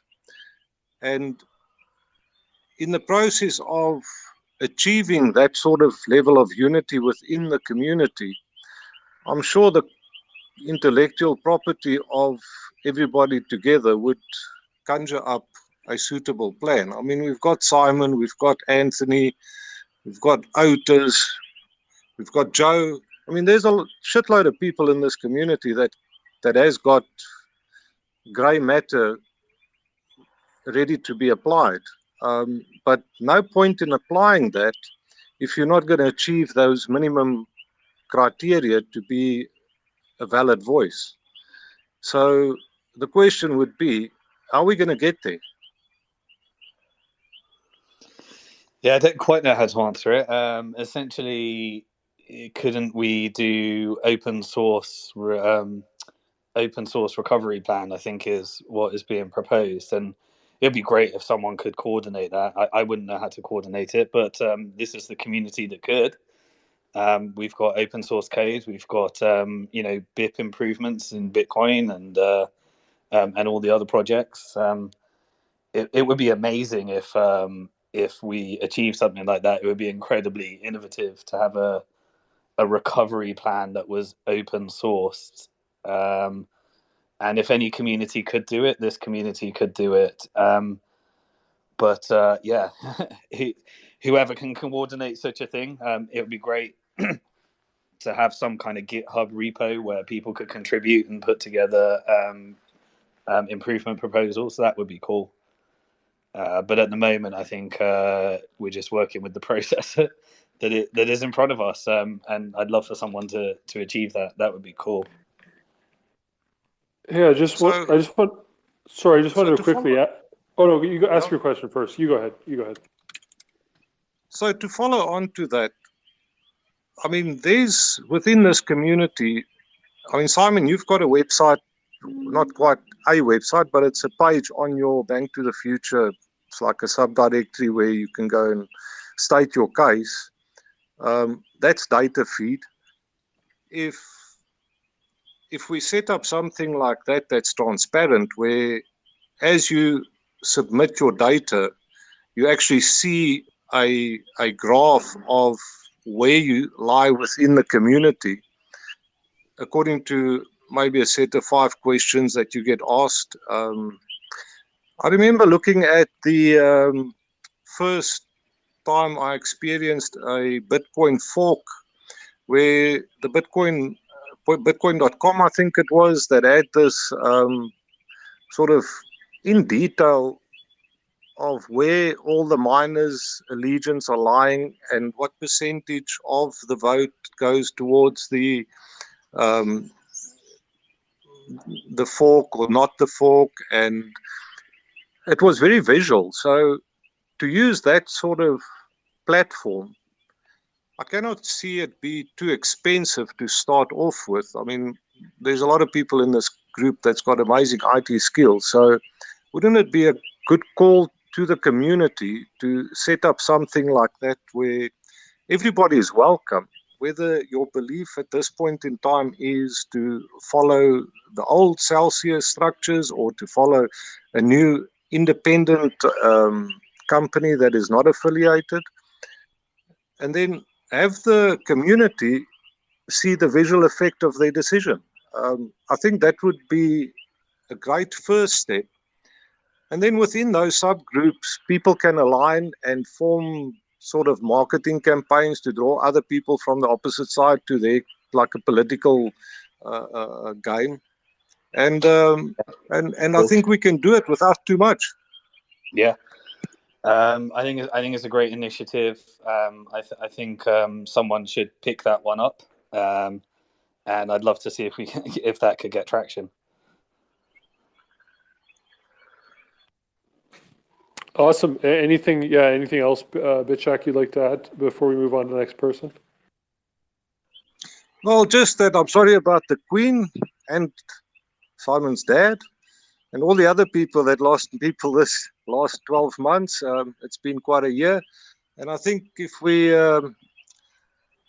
sort of all put our personal shit behind us and look at how we can better going forward, I think it would help everybody generally, whether this is just for Celsius or anybody out there in the world. But thanks for your efforts, guys. Yeah, I fully agree with you. I think the first few months, I mean, naturally, I think just a lot of people within the Celsius community were just very emotional. Naturally, we're all very emotional. You know, a lot of people, were just being in the situation. So I think like initially that kind of was had to play out, and now I think it's going to be more constructive conversations, and we're going to get more to actual solutions and looking at facts and things like that. So I think it's going to be better moving forward. That's just my thoughts. But we'll go to the next person. Anyone in the audience that has questions? I think we got almost 300 people. So anyone that has questions, we got Thomas here as well now. So feel free to hit the mic, come up, and we'll go to Tom next. I think you were next. Hey, thanks. I appreciate it. I live in Orange County, California, which some of you may know actually went bankrupt several years ago. And at the end of that, I was involved in that process. As we reflected back on it, at the end of it, had we just floated more bonds, we would have done just fine. But in the meantime, that whole process, it was like vultures on a carcass, and we spent a ton of money as a county going through a process which at the end kind of self-healed because the market recovered. And so that kind of gets me to the question is that at what point does the appreciation in the value of these assets, principally Bitcoin, Ethereum, does it, let's say Bitcoin tomorrow was $100,000, would we have a problem? And if not, why not? Yeah, it depends where things go. So they have. I'm assuming they've dollarized the claim, which is to me.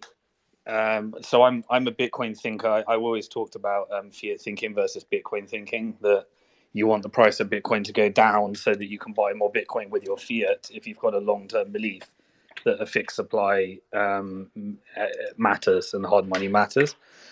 And so when I had Bitcoin at Celsius, I don't think in terms of dollars. I think in terms of, my mission is to have more Bitcoin each month than I had the previous month. That's my investment philosophy. And I've been doing that for a long time. And so this violated my investment philosophy, which made me pretty upset because I don't like violating my investment philosophy. If you're a fiat thinker, then at the moment, Celsius is short crypto. So if the price goes up, in terms of it makes it harder to repay in kind. So they're short. If they've dollarized the claim, which I believe is inevitable, then if the price goes up, there's a scenario in which they could repay the dollar value of what they owe you. And then the shareholders could end up with the rest if it goes up a lot further. So that's why the payment in kind question is a really important question, and how it actually works. And then you've got people with stable coins, which could be bailed out by a recovery as well. So it's not quite as simple. And then there's a few more parameters that you've got. Ethereum now stakeable, so that could, in theory, keep staking. And then you've got Bitcoin mining that, if it was operated in a profitable manner, could end up paying off Bitcoin. But then the consensus that I think the community's come along right now is that we've all reached an agreement that equity is a good way to fill the hole, because then you've got equity valuation on top of anything. So it depends if you're a fiat thinker and a Bitcoin thinker. For me, my mission is to recover the amount of Bitcoin that I had, which is a lot harder than recovering the dollar value of what I had. Which is why I want to go for a more higher risk, higher return equity type proposition to fill the hole. Or if it moves to Chapter 7, then you'd be hoping to play the markets where you get dollars back, the market crashes, and you get to accumulate for the long term. But I don't think it's a good strategy, a good idea, and it will expose a lot of businesses. Well, is there a reason for hope? I mean, I agree with you 100%. I'm a Bitcoin thinker, and I'm not interested in getting paid off. I'm interested in getting my Bitcoin back. And is there? Yeah, Bitcoin debt is disaster. To be short Bitcoin is to me the most suicidal business decision you could ever make. And Celsius is currently short Bitcoin. So, throughout our entire business, we've been long Bitcoin, and we wanted to earn enough dollars to pay our operational overhead and keep all of our Bitcoin without having to sell it, which is the way that you need to manage a mining operation as well. And you can use hedging strategies to do it. But at the moment, the reality is Celsius is short crypto. Well, real quickly, Simon, just from your gut, what you're seeing here, are you feeling a little bit more comfortable? What's your feeling on the state of where we are right now? I'm the eternal optimist, and I've had to play the role of kind of introducing negativity. So people probably don't see me that way, but I've been bullish on Bitcoin for like since 11, 12 years. I've been telling people of the beautiful future ahead. So that's kind of my natural state of being. But at the same time, I always prepare for the worst. So when I brought out a lot of, tried to share with the community the things that I believe are going to happen, it was seen as negativity and FUD. So I always play with that double thing, and people find it hard to understand my personality because I expect the best but prepare for the worst. And so, that's really still the way that I am right now. I believe that there's a very good outcome, and I think we can do Bitfinex again. And I believe if everyone is long-term on this, then I think there is a nice outcome for those that, but there's a lot of people that, the realities of their personal financial situation means that they need short-term relief. And unfortunately, if you need short-term relief, it's like everything in life, you're going to get the worst deal. And for those that have low time preference and can hold on, I think there's a good outcome. I think we just need to understand who's going to get in the way of that outcome, and that's why I want everyone to understand who the lawyers are representing, and so that everyone can try and align their interests. But no, I'm positive for a long-term good outcome. I'm positive in Bitcoin, so I think that Bitcoin will recover eventually. I'm positive that the community has agreed that equity is the answer. And so I think there's lots of good equity plans. And I think there's a home for all of the vested interests that people are pushing. But could it all go wrong? There's a million variables here. So, well, again, thank you for your time. You've been very gracious with all this, and plan to see your. Please, by all means, kick me off the stage here. Thanks again. Yeah, thanks, Tom. Thanks for coming up. Appreciate the questions and comments and adding to the conversation here. Hey, Simon, if you have any requests, because I don't always see all of them, just, if you see any requests for people to come up, just let them up, I guess. And anyone that's in the audience that has more questions, it's up to Simon how long we go, and then depends on the questions we get as well. If we keep getting new, really good questions, then maybe we'll go a little longer. So it's kind of up to you guys also. But yeah, we'll go to, I guess Bitchek, you got your hand up again, so we'll go to you, and then we'll go to someone else after that. Thanks for allowing me the time here, guys. Just ask if anybody has got a database of the client base of Celsius, all the depositors. I would be quite happy to send a general mail and set up a started landing page, and then maybe ask if there's community members that would like to assist to direct message me. Let's do this. I mean, we need to find the bar. I'll answer that. There's data protection issues. So Celsius owns the data. When you signed up to Celsius, you agreed to give your data to Celsius.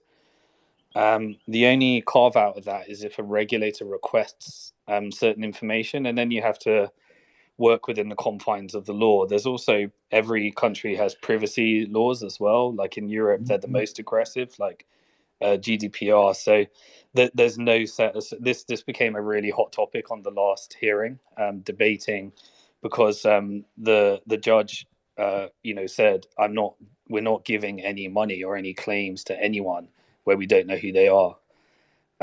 So unfortunately, Celsius have the monopoly on the list, and it was quite aggressively defended on the last in the last hearing, for obvious reasons. But at the same time, this became a huge thing in the Mt. Gox thing, where everyone's data was compromised, and I, for one, would be extremely concerned if my address was published. I'd have to move house. I wouldn't be. I'd fear for my safety in such a scenario. So it's idealistic, but unfortunately, the realities of data protection laws, and the reality is Celsius does have a monopoly on the data, because it's their data that was given to them in line with the terms and conditions when we all signed up. Simon, yes, I anticipated that much. I was just hoping that wasn't there data published, or at least email addresses published at one stage? And I've also heard a rumor I don't think they were, but if they were, that would cause a really dangerous phishing attack, and that shouldn't happen. If email addresses are published, every competitor would use that, and every hacker would use that as well. I agree. Then the UCC being our agent, would it be advisable to approach them to obtain a ruling to communicate with the community? Yeah, so let's think optimistically about what you're proposing here. The challenges you'd have to overcome is you'd have to probably get the UCC to find a legally compliant way of creating some kind of portal that respects these laws and privacy and security. and create some kind of technology that would allow everyone to communicate. I don't think that's in Celsius's interest to do that, because I think they're Kirkland and Celsius would, I imagine, if I was them, you'd think that that's a PowerPoint for you to hold on to, and you wouldn't want other interests to be able to do that. So you'd have to probably get the UCC to push for that, and then build some kind of technology that would make that possible. It's quite an uphill battle, I think. Thomas, have you ever seen anything like that before?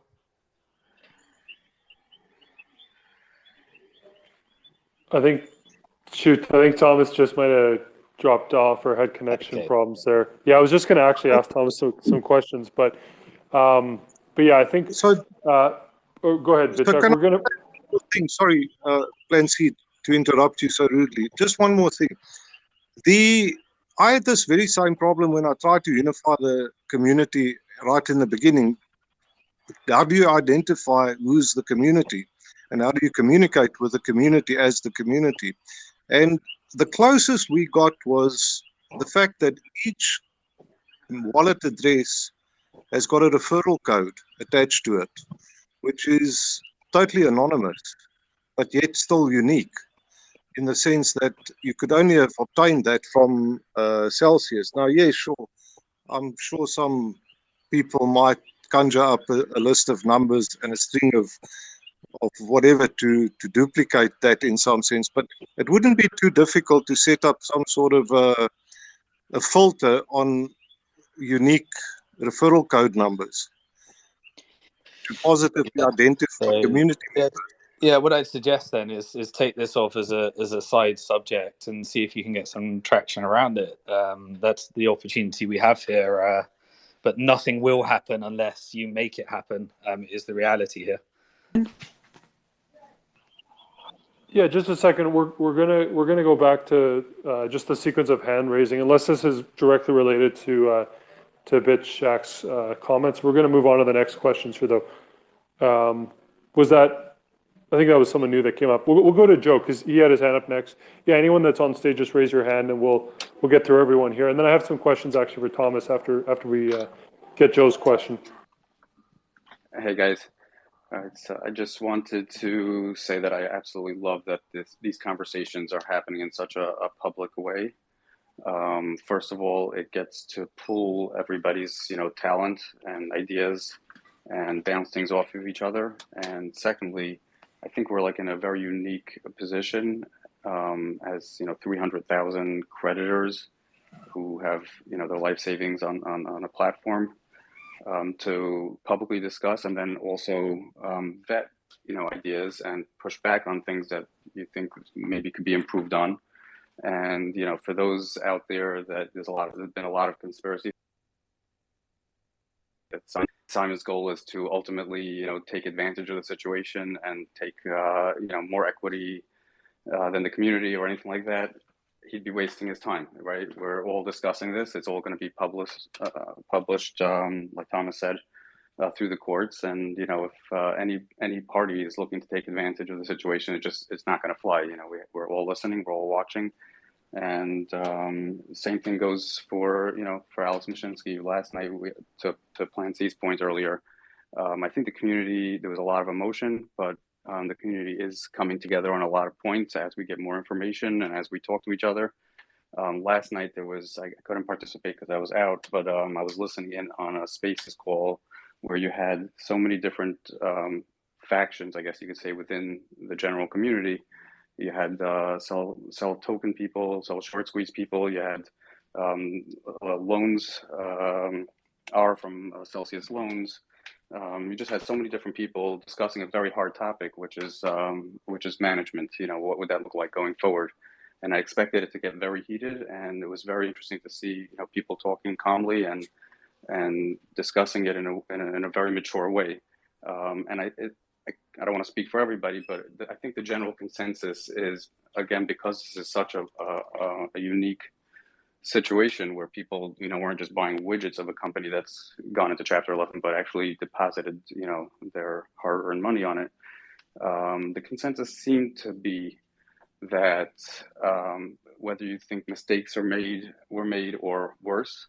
One thing is for sure, Alex Mashinsky and the current management has an ethical, moral responsibility to put everything on the table and to give whatever assets or potential restructuring to the community in a way that gets, the first principle has to be that, people have their hard-earned money on there, and whatever it takes to get people their access to their money as quickly as possible and as much as possible. The point wasn't to, start talking about Alex. I think over time things will become clearer to all of us, and we'll see, if he is, meeting his obligations morally and ethically to do everything he can to make us whole as quickly as possible. And if he's not the right person, or other people in management are not the right people, I think, it'll become more and more obvious to all of us. I had a question for, I guess, Simon and Thomas. With all the different plans going around, I know a big part of, getting out of Chapter 11 is feasibility.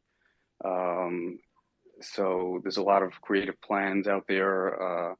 Simon, I love that you're open to, not just equity in the mining, but again, using all the potential resources of Celsius to make us whole, including equity potentially in the entire company. More recently, I think you've adjusted, and in terms of the cell token, if it's a pure utility, potentially that could be, a good asset. And if Celsius comes out of this and it's a real good ecosystem, that value goes up. I think, nothing should be left behind. If mining alone was enough to fill the hole, then yes, we shouldn't be greedy and we should take that. But, the last valuation of the company was I think $3 billion, and the hole is somewhere around there. And we're obviously not in a bull market right now, so that and we're in Chapter 11, so obviously that valuation is a lot less. So everything should be on the table. So I'm glad that you're looking not just at the mining or investment bank aspect, but even cell token as a utility and equity in the entire company. I guess my question is on feasibility, with all these unique plans that are coming out and that we're bouncing off of each other, from Celsius Loans, Anthony and Otis, Norman. Some of them are definitely creative and complex. Can you guys speak to if you feel that there are aspects of the plans that you're seeing that may just not be feasible? Yeah, I'll say I'll keep it short. There's, I've already expressed that it needs to be a new management in order to avoid all of the legal issues, especially when it seems to be moving from civil to criminal allegations. So that needs to be addressed. That's hurdle number one. We might have a niche community that believes in Celsius, the brand, but I think the vast majority of people that aren't on these Twitter spaces, and I've got no way of proving it, but it's just my hunch that that they're not going to trust a brand that has done this. So that needs to be addressed. I believe that management is everything. When I invest in companies, I invest in management. And you need a management that doesn't have the regulatory issues that come from this situation. I think that risk is a really important part. So risk management, from what has been learned. But the number one thing that I think contributes to feasibility, from everything I've seen in public information, is just three words: regulations, regulations, regulations. And that's the thing that most people aren't focused on. There is not a chance in hell that through this process, regulators aren't going to scrutinize every part of the regulatory plan. And the regulators are already scared that they allowed, for example, a company like they held back a company like Salt by using regulatory enforcement, and then they allowed Celsius, Voyager, and others to grow without regulation, and BlockFi to grow without regulations. And a lot of people are going to be questioning regulators on those types of decisions. So I don't think they're going to You know, it's just the be all and end all of all the conversations is regulations. That's all I'd say. Yeah, so people were talking last night on the spaces again, like if putting aside any anger and feelings that people have that how could this happen to us? How could we have been lied to? Assuming the first priority is again to make us whole. So if current management is able to contribute to that, then great. If not, they should be on a very tight leash. And if the UCC or whoever is not getting the information they need, or they're being stonewalled in any way, or not not working well together. And by the way, I'm not saying that's the case. I actually found that in the filing yesterday, it was interesting that the UCC trustee and I forget who else basically all agreed to have a limited what's it called? Not trustee, but a limited Examiner. Thank you, examiner. Scope of of examination. So that tells me that there is some that they are working together to some degree.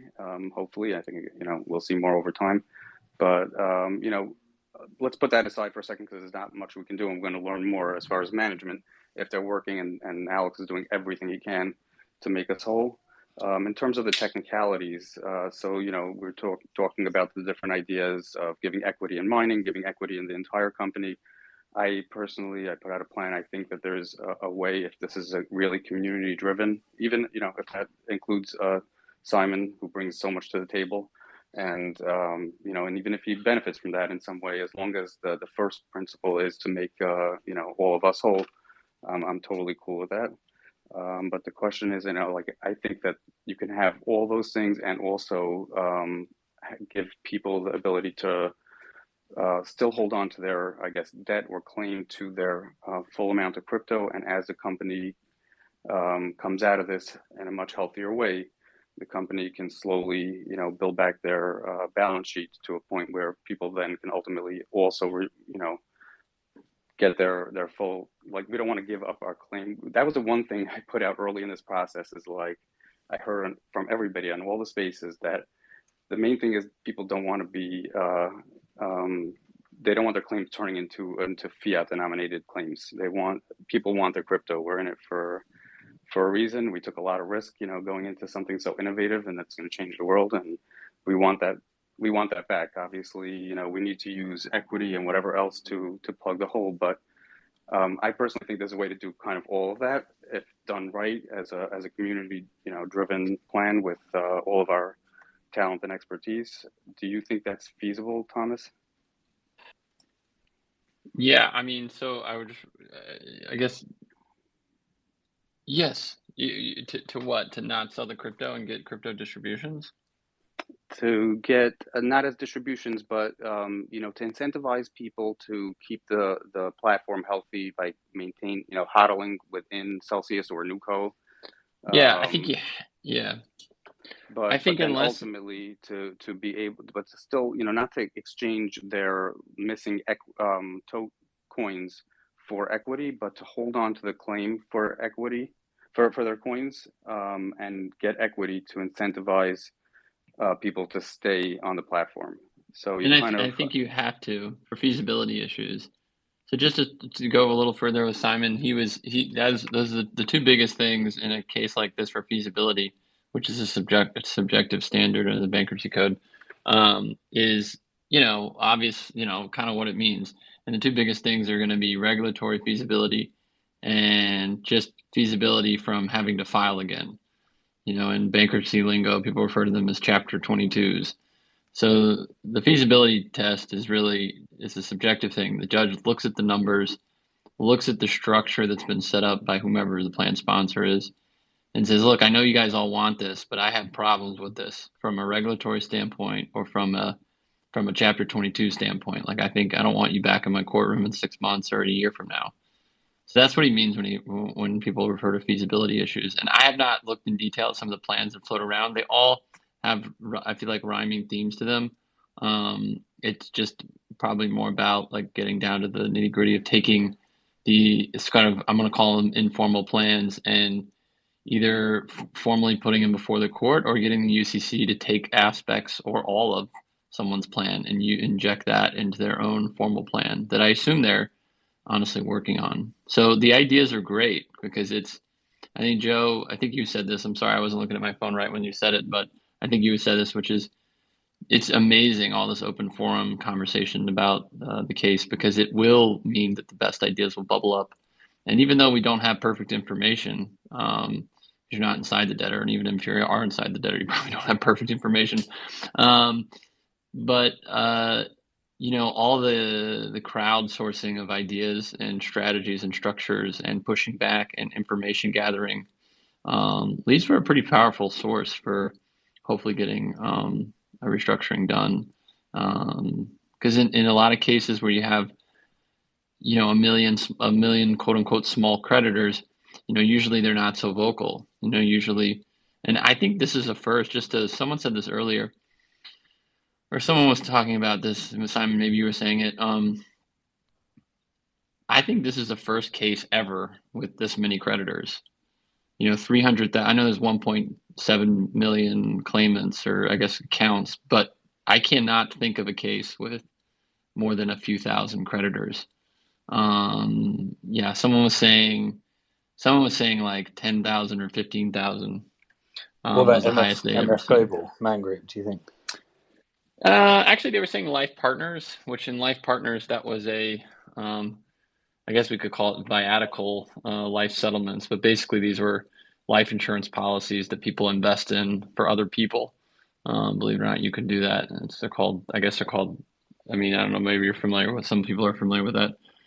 But in that one, there was a bunch of investors in like notes. They'd have like $100,000 note in this bankruptcy. So there were lots of creditors, but it was like, tens of thousands. It was like 10,000 creditors, which is a ton, but not 300,000 creditors. Hey, Thomas, I'm just going to quickly ask Thomas a question here related to what Joe was kind of asking.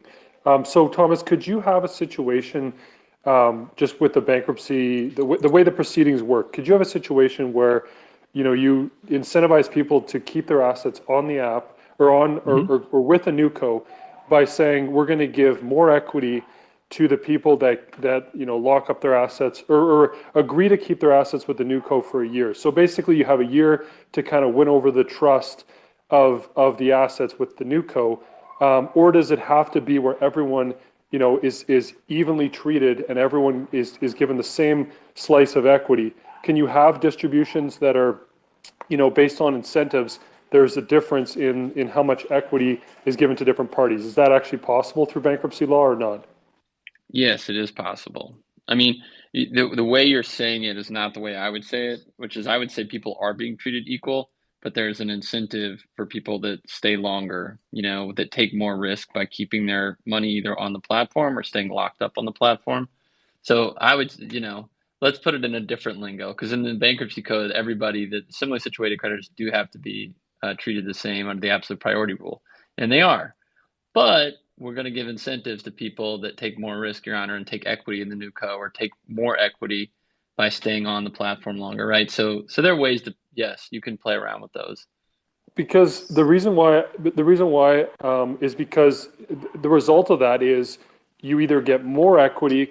Okay, there's two ways that plays out then, right? One is more people keep their assets with a new co, therefore potentially the valuation of the new co is higher, and you have a smaller amount of equity in a more valuable company. Or less people decide to keep their assets with the new co, and then you have more equity in a less valuable company. But either way, it ends up being kind of even. And then I guess my other question is, because doesn't it have to beat a liquidating 11? So it does.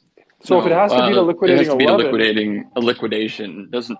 It has to beat. Don't say liquidating 11. It has to be. Okay. It doesn't matter. It has to be a liquidation analysis. Okay. So if it has, this is my other question then. If it has to beat a liquidation, could you have a situation where you say to everyone, look, we'll give you back your assets, like you basically recover what you would recover as far as your percentage of dollars or assets, or of crypto, whatever they decide, you get that back. But there's an incentive for people that stay on for whatever amount of time to get equity, and so in essence, the people that decide to just take their assets and run, they're being treated the same as essentially a liquidation. Is that possible, or do you have to give them more? Like, you're giving them more because you're giving them an option. You don't have. They're getting an option, but they don't have to take that Yeah. option. Yeah, I mean, these are, I wouldn't say they're squishy topics. These are negotiable topics. The other thing to say, and just because we're talking about plans, which is great to hear about, for plan confirmation under 1129, if you don't have the votes, you can still do what's called a cram down. So, like, if you have an impaired accepting class and you're not, let's say, not breaking any of the other confirmation issues like feasibility or other things, or the absolute priority rule, meaning like that everybody is getting treated as they would given where they are in the pecking order, then you don't actually even need the votes. You don't want to do a contested plan because you have to have like valuation experts and everybody argues. It's messy. It's better to have a consensual plan, like a lot better. But your idea could totally work. You could do stuff like that. Okay, I mean, it's great to know that these sorts of things are feasible, and there is ways to, incentivize people to stay on, which would help the new co. Whatever new co comes forward would help that because you want that equity to be valuable, right? That's the thing. Is if you're trying to fill the hole with equity, you need that new co to have everything, as much headwinds as possible. Or tailwinds, I should say, not headwinds, as much tailwinds as possible for that new co. And then the other question for you, go ahead, Thomas. Just to finish on that note, I mean, you'd probably want to give the option of people getting their cash off the platform if they wanted to. And you could do that probably by having like a financial sponsor as part of a plan sponsor. So let's say Simon puts forward a plan. He's coming in, he's got his structure. Maybe there's some equity, like, money he's putting in, or maybe he has basically a lender, like, I don't know why Genesis, DCG, or whatever big players can't float the boat of, just like any lender, just like any bank lender, so to help basically cash out people that need to. There are a few hands up, but Plan C, this is your show. We'll go to questions here. I just because we have you here, I did have one other question for you quickly. Oh, go and for it. The other question was just your thoughts regarding this, because it seems to be coming up in a lot of different motions over the last few days. This question of having an examiner that's limited as far as the scope, having a trustee takeover. Like, there's just a lot of different parties putting forward their opinions. I think David Adler put forward, I think on behalf of the loans group potentially, their thoughts. And I'm just wondering your thoughts on the whole situation, like how these different outcomes would affect the process, just from your experience. If you have any thoughts on what you would see, or like what are the advantages of the examiner, the limited scope of an examiner, like the limited scope of the examiner, is that common? Is that something you've seen work, or like just your thoughts? So people like to use the scepter of the examiner because the quote unquote bar, like the the legal bar you have to get over to get one appointed is extremely low. And so people go for examiners because it's kind of like an easier thing to go for, like a trustee motion. And I think David Adler's awesome. Like you would have to put in like a serious, 200-page motion with supporting case law to file, an actual, appointment for a Chapter 11 trustee. I mean, everyone probably saw how long just the appointment of an examiner motion was from the U.S. trustee. And, they really thought through it. They didn't just like slap something together.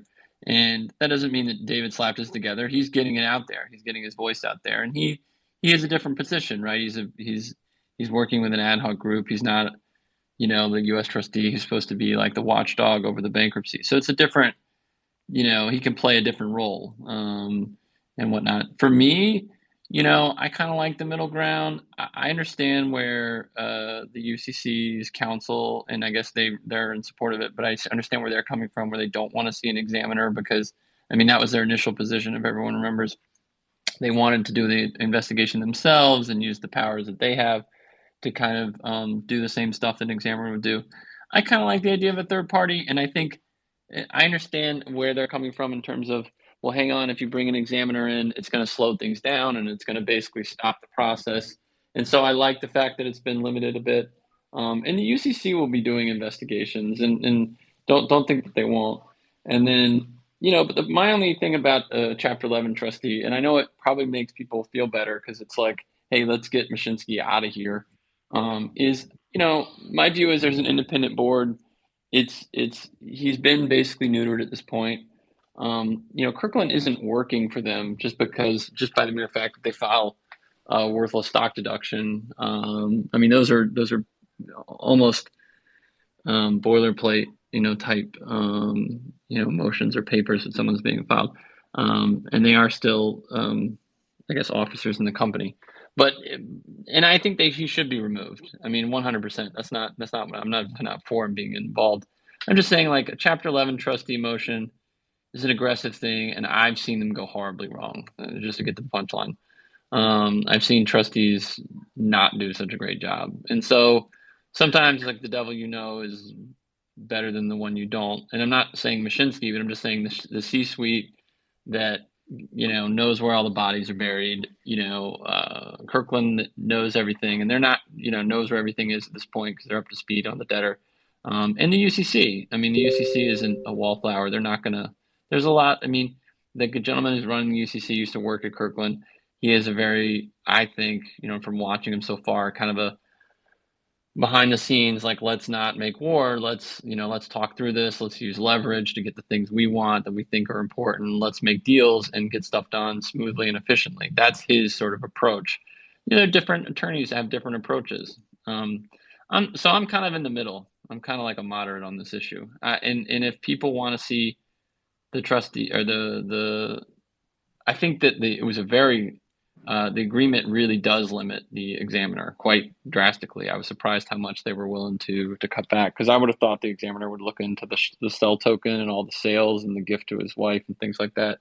But anyway, that would be my 2 cents. I'm kind of in the middle. But if people want to see I don't decide, the judge decides. So, that was a free opinion, which means it's worth what it costs. Yeah. I often look back and think how with all this experience now, how things could have played out differently. But I would never have been able to do it because I got a fiduciary duty to my shareholders, and in order to be the CEO of a regulated company, I have to do certain things. But if I had accepted the board seat in Celsius before it went for Chapter 11,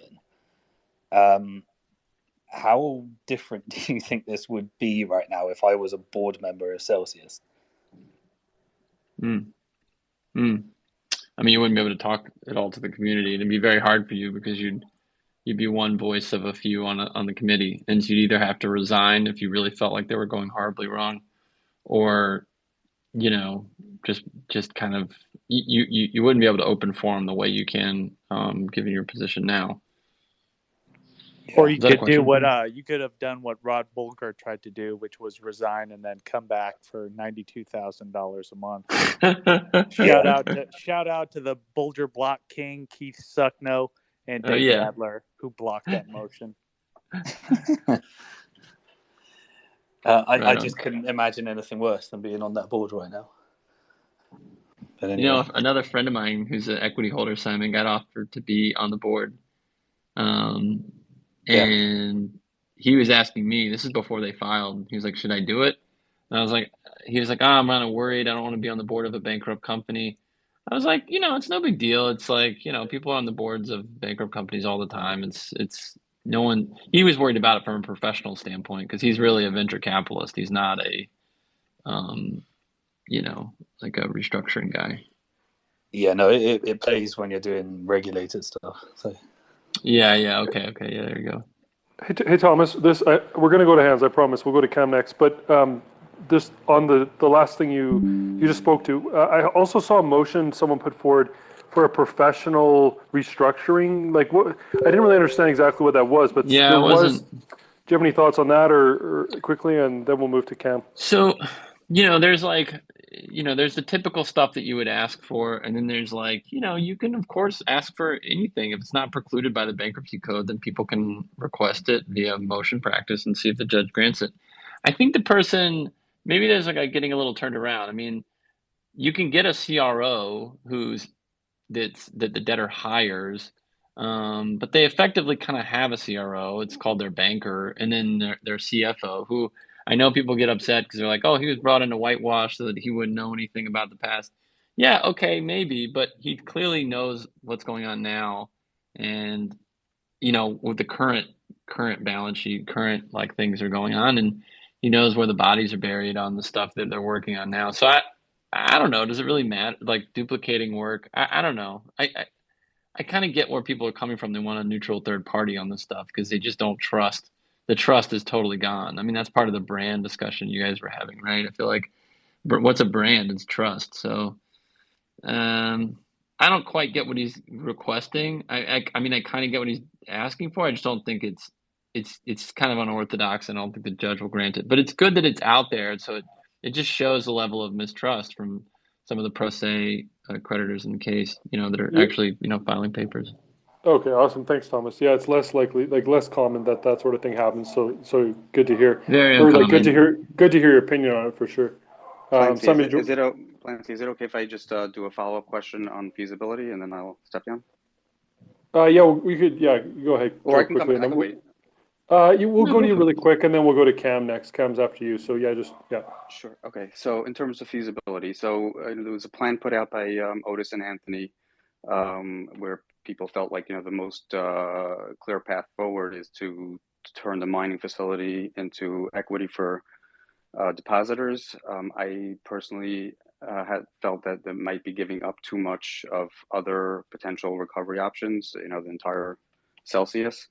But I totally, got the point that, there's risk with the entire company that you don't have with the mining. The mining does have a clearer path in just that aspect. So I kind of combined the two, and I wanted to get your, opinion on feasibility. So what I put into the plan, and my plan is not really mine, just pulling ideas from everybody, is to have equity in the mining facility given out to creditors, giving people the option then to keep their equity and take their whatever's left of their coins from Celsius, and then incentivizing everybody to stay on the platform by if they stay until the company becomes fully solvent. Full solvency means where they have the ability to give everybody back their coins. They will then get equity in the entire company as well, and that would be an incentive to recreate and give a lot of value to Celsius and the whole ecosystem. Is that feasible to have like one piece kind of carved out, given to people, and then to have the rest of the company kind of held in escrow, I guess, or whatever the legal framework would be to incentivize them to stay on? I had to think about that. I think one of the biggest issues from any of those plans, where you're giving equity back, is going to be regulatorily, like who can stay, who's allowed to stay on. What if the state regulators are like, what, anybody that's unaccredited, no, you know what I mean? What if they show up and say stuff like that, and then they're going to say it's unfeasible because, Your Honor, you're allowing these guys to confirm a plan to operate whatever unregulated securities in my state, and it's not flying. So I think it's more, we need to, I think that the ideas are good. We need like regulatory counsel to be like vetting like what's doable, and then really you need conversations with those regulators like directly. Right. I guess that regulatory question of equity would apply whether it's mining alone or mining and the entire company. There's two parts. It's not just issuing equity. It's the service is a regulated activity, and Celsius does not have the licenses to perform that activity. So that has to be solved. Right. That's different. That doesn't go to feasibility. Right. Okay. That's a different feasibility question. Obviously, whatever. Yes. Restructuring. Two processes. One issuing equity, which is something that you could do under Chapter 11, but you can't allow an unlicensed business to offer regulated services without a license. And it's happened. Yeah. It's happened in a bankruptcy. I've been involved in a bankruptcy where you had this issue. Where it wasn't that. It had to do with with a lawsuit, and the state AG still wanted to pursue it afterwards, and we were trying to convince them. They're like, no, we're the buyer of the asset. We're not the estate, and they just weren't having it. So like regulatory stuff is tough because, yeah, I mean, Simon did a better job answering it. So there's two parts. That's the best way to say it. Yeah, and that's why we really started focusing on regulations early, because it's the key thing. Yeah, and I think as a community, that's something, again, 300,000 people that have their hard-earned money on the line can really push for regulatory clarity. Hopefully this case gives us that. It's clear already, because we've already seen the case of what the SEC did with BlockFi. If you're offering loans, you need lending licenses. If you're doing swap, you need money transmitter licenses. If you are offering yield, then they consider it a security. And then you've got US securities versus global securities. Those all need to be solved. And then you've got the fact that the management has to qualify to be able to run a regulated company as well. And that all needs to be out of the box in order to reopen in a timely fashion. But then you got the question of if you wanted to put together a construct where all the proceeds go to the creditors, then it has to be profitable, because at the moment it's loss making. So if it's loss making, then who covers that? And that's why equity comes in, because equity is you get shares in a company that could fail. But their job is to raise the funding in order to cover the losses or grow the company and grow the revenue. So, that was the whole thing with the mining operation. You can't just take the revenue of a mining operation and share that without figuring out who covers the costs if it's loss making. And that's why equity is the only way to do that, really. I think that I don't know how you guys feel, but I think that kind of covers that topic as far as feasibility. There's definitely a regulatory component there that is a huge factor, and I think we'll jump along to Cam here, because I'm not sure how much more time Simon and Thomas have, but we'll go to Cam next. Yeah, thanks for having me. Appreciate this discussion too, and glad you're not on the board, Simon, because your voice has been appreciated. I think my question was kind of touching on the conflicts of interest. I think in the past we've observed that amongst creditors, there's different camps that may have different precedents in terms of their claims, but one of the things that I've discovered is just like there's a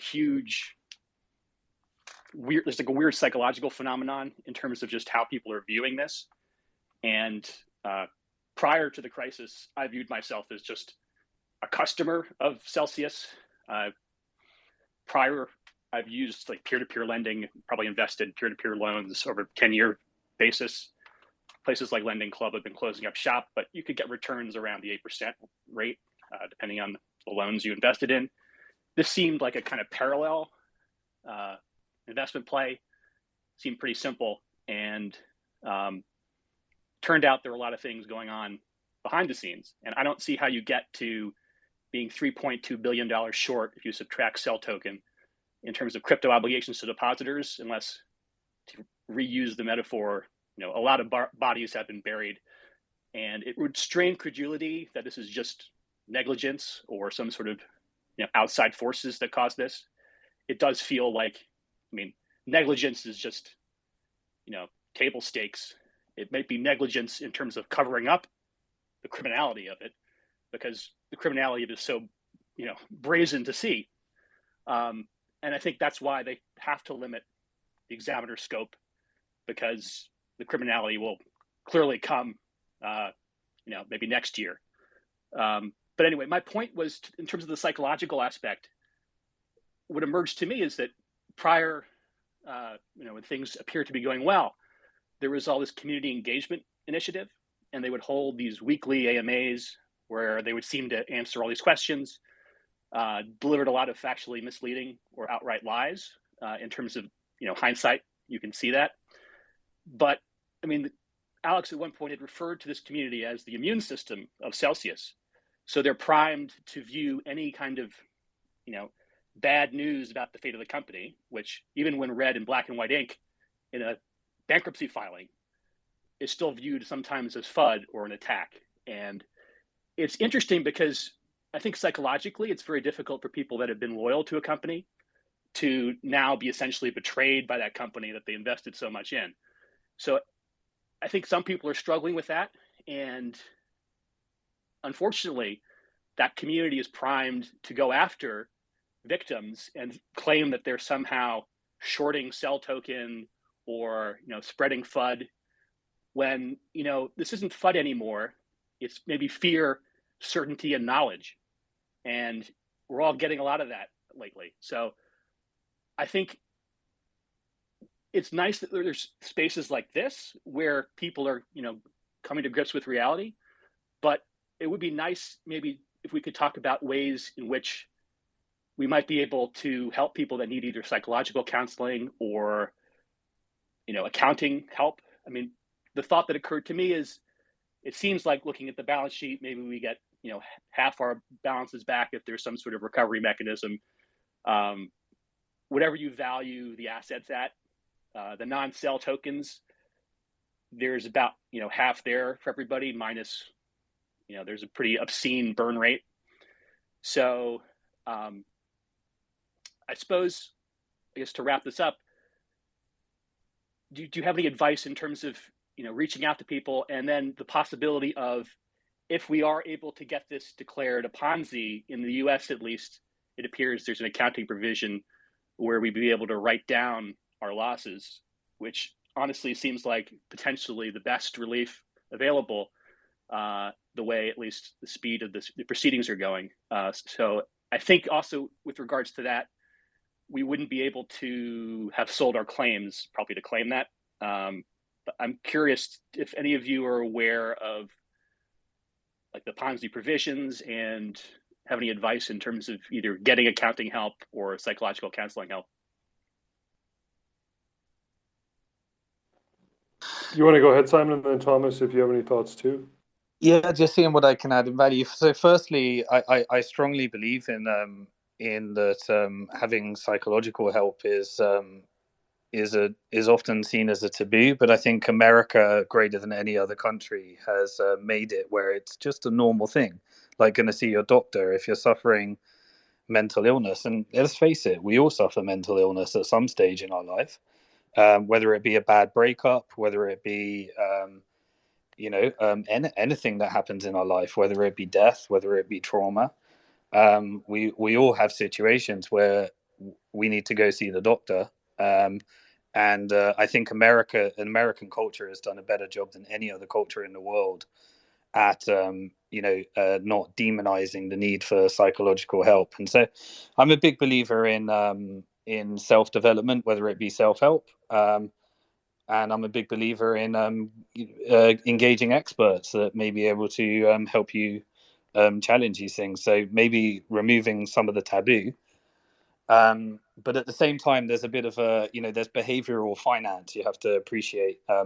I did a lot of study on behavioral finance, and we have, we have ability, so you've got to understand the behavioral finance, that once we own an investment, we have a bias towards that. And there's lots and lots of behavioral finance that happen when people own various different investments.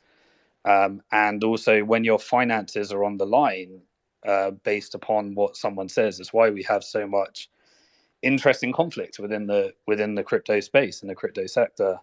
So I don't necessarily have any advice. All I can say is what I've tried to do is just be who I am, enter other people's worlds, and that's all I've tried to do, really. People do have other perspectives. I'm a big believer and a big fan on trying on other people's beliefs for size.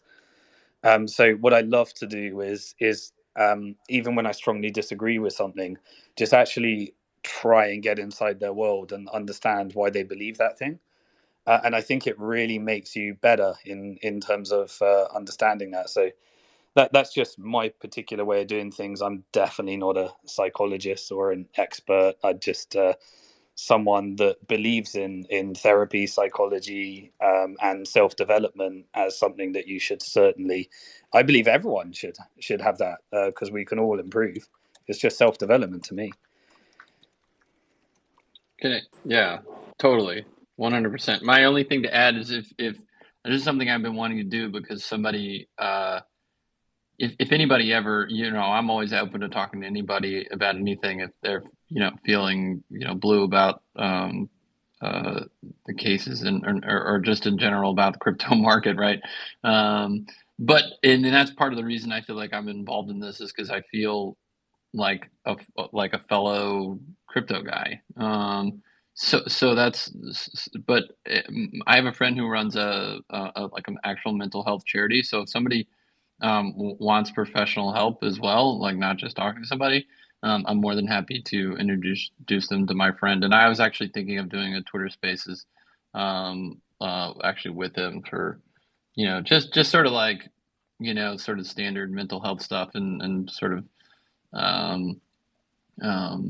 when it comes to financial loss and things like that. I think that for him, he focuses on doctors because he's a doctor. So he just set up a mental health charity for other doctors, because it's a huge taboo in the medical community, to like admit that sort of thing.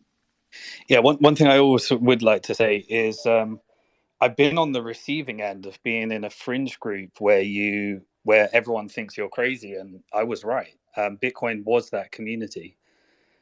So, we were a part of a community where everybody thought we were absolute nutbags, and everybody told us how crazy we were.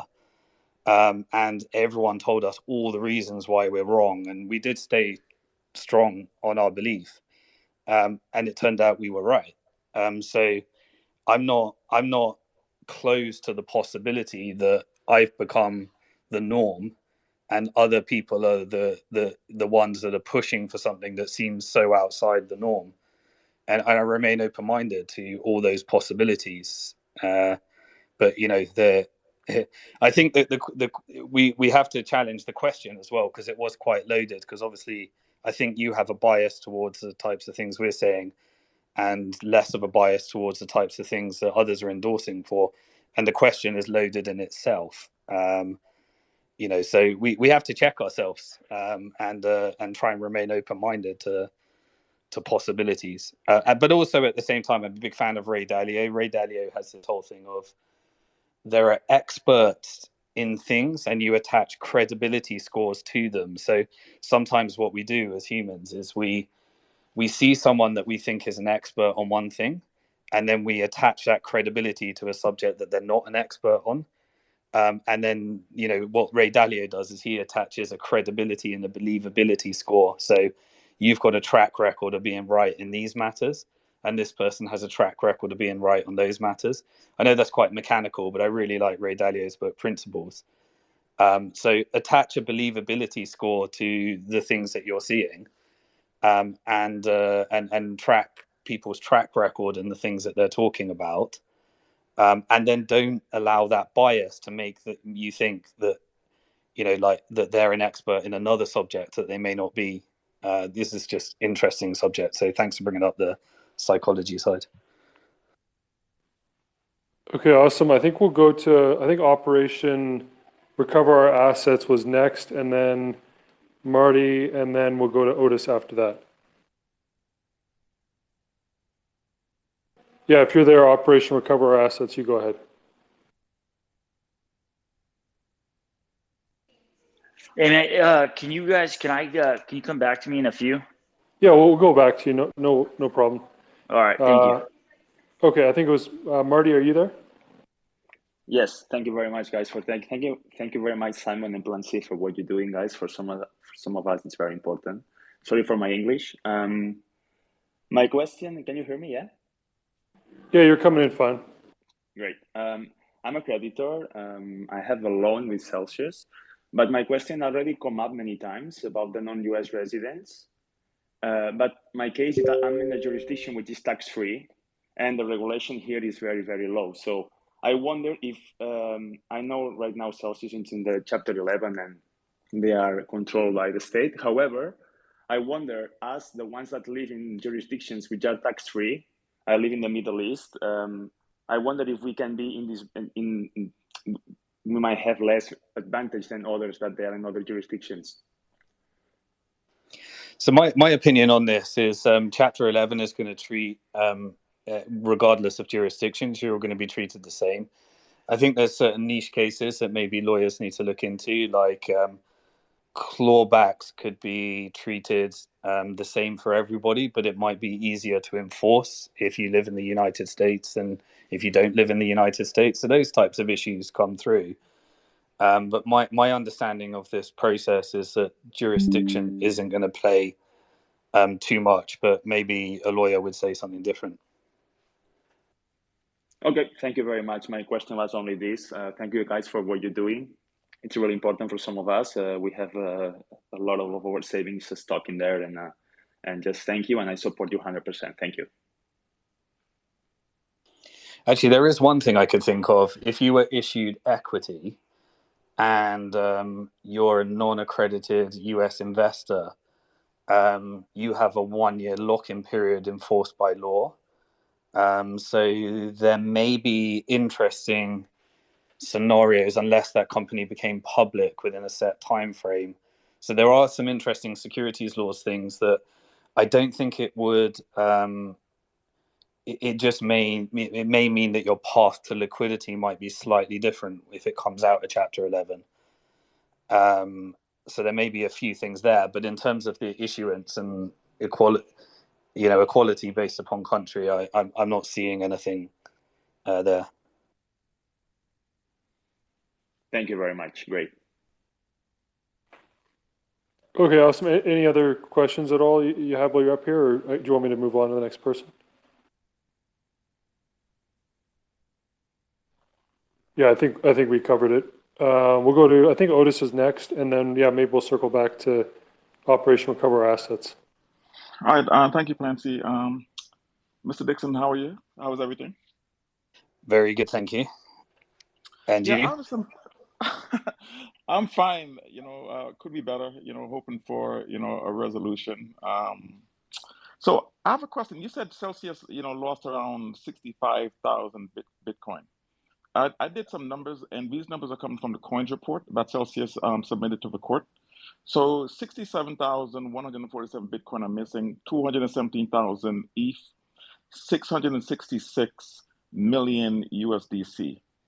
And, coins like Matic, ADA, Polkadot, meaning all staking assets, were not applicable, meaning their buckets were not basically touched. What do you think Celsius did with those coins?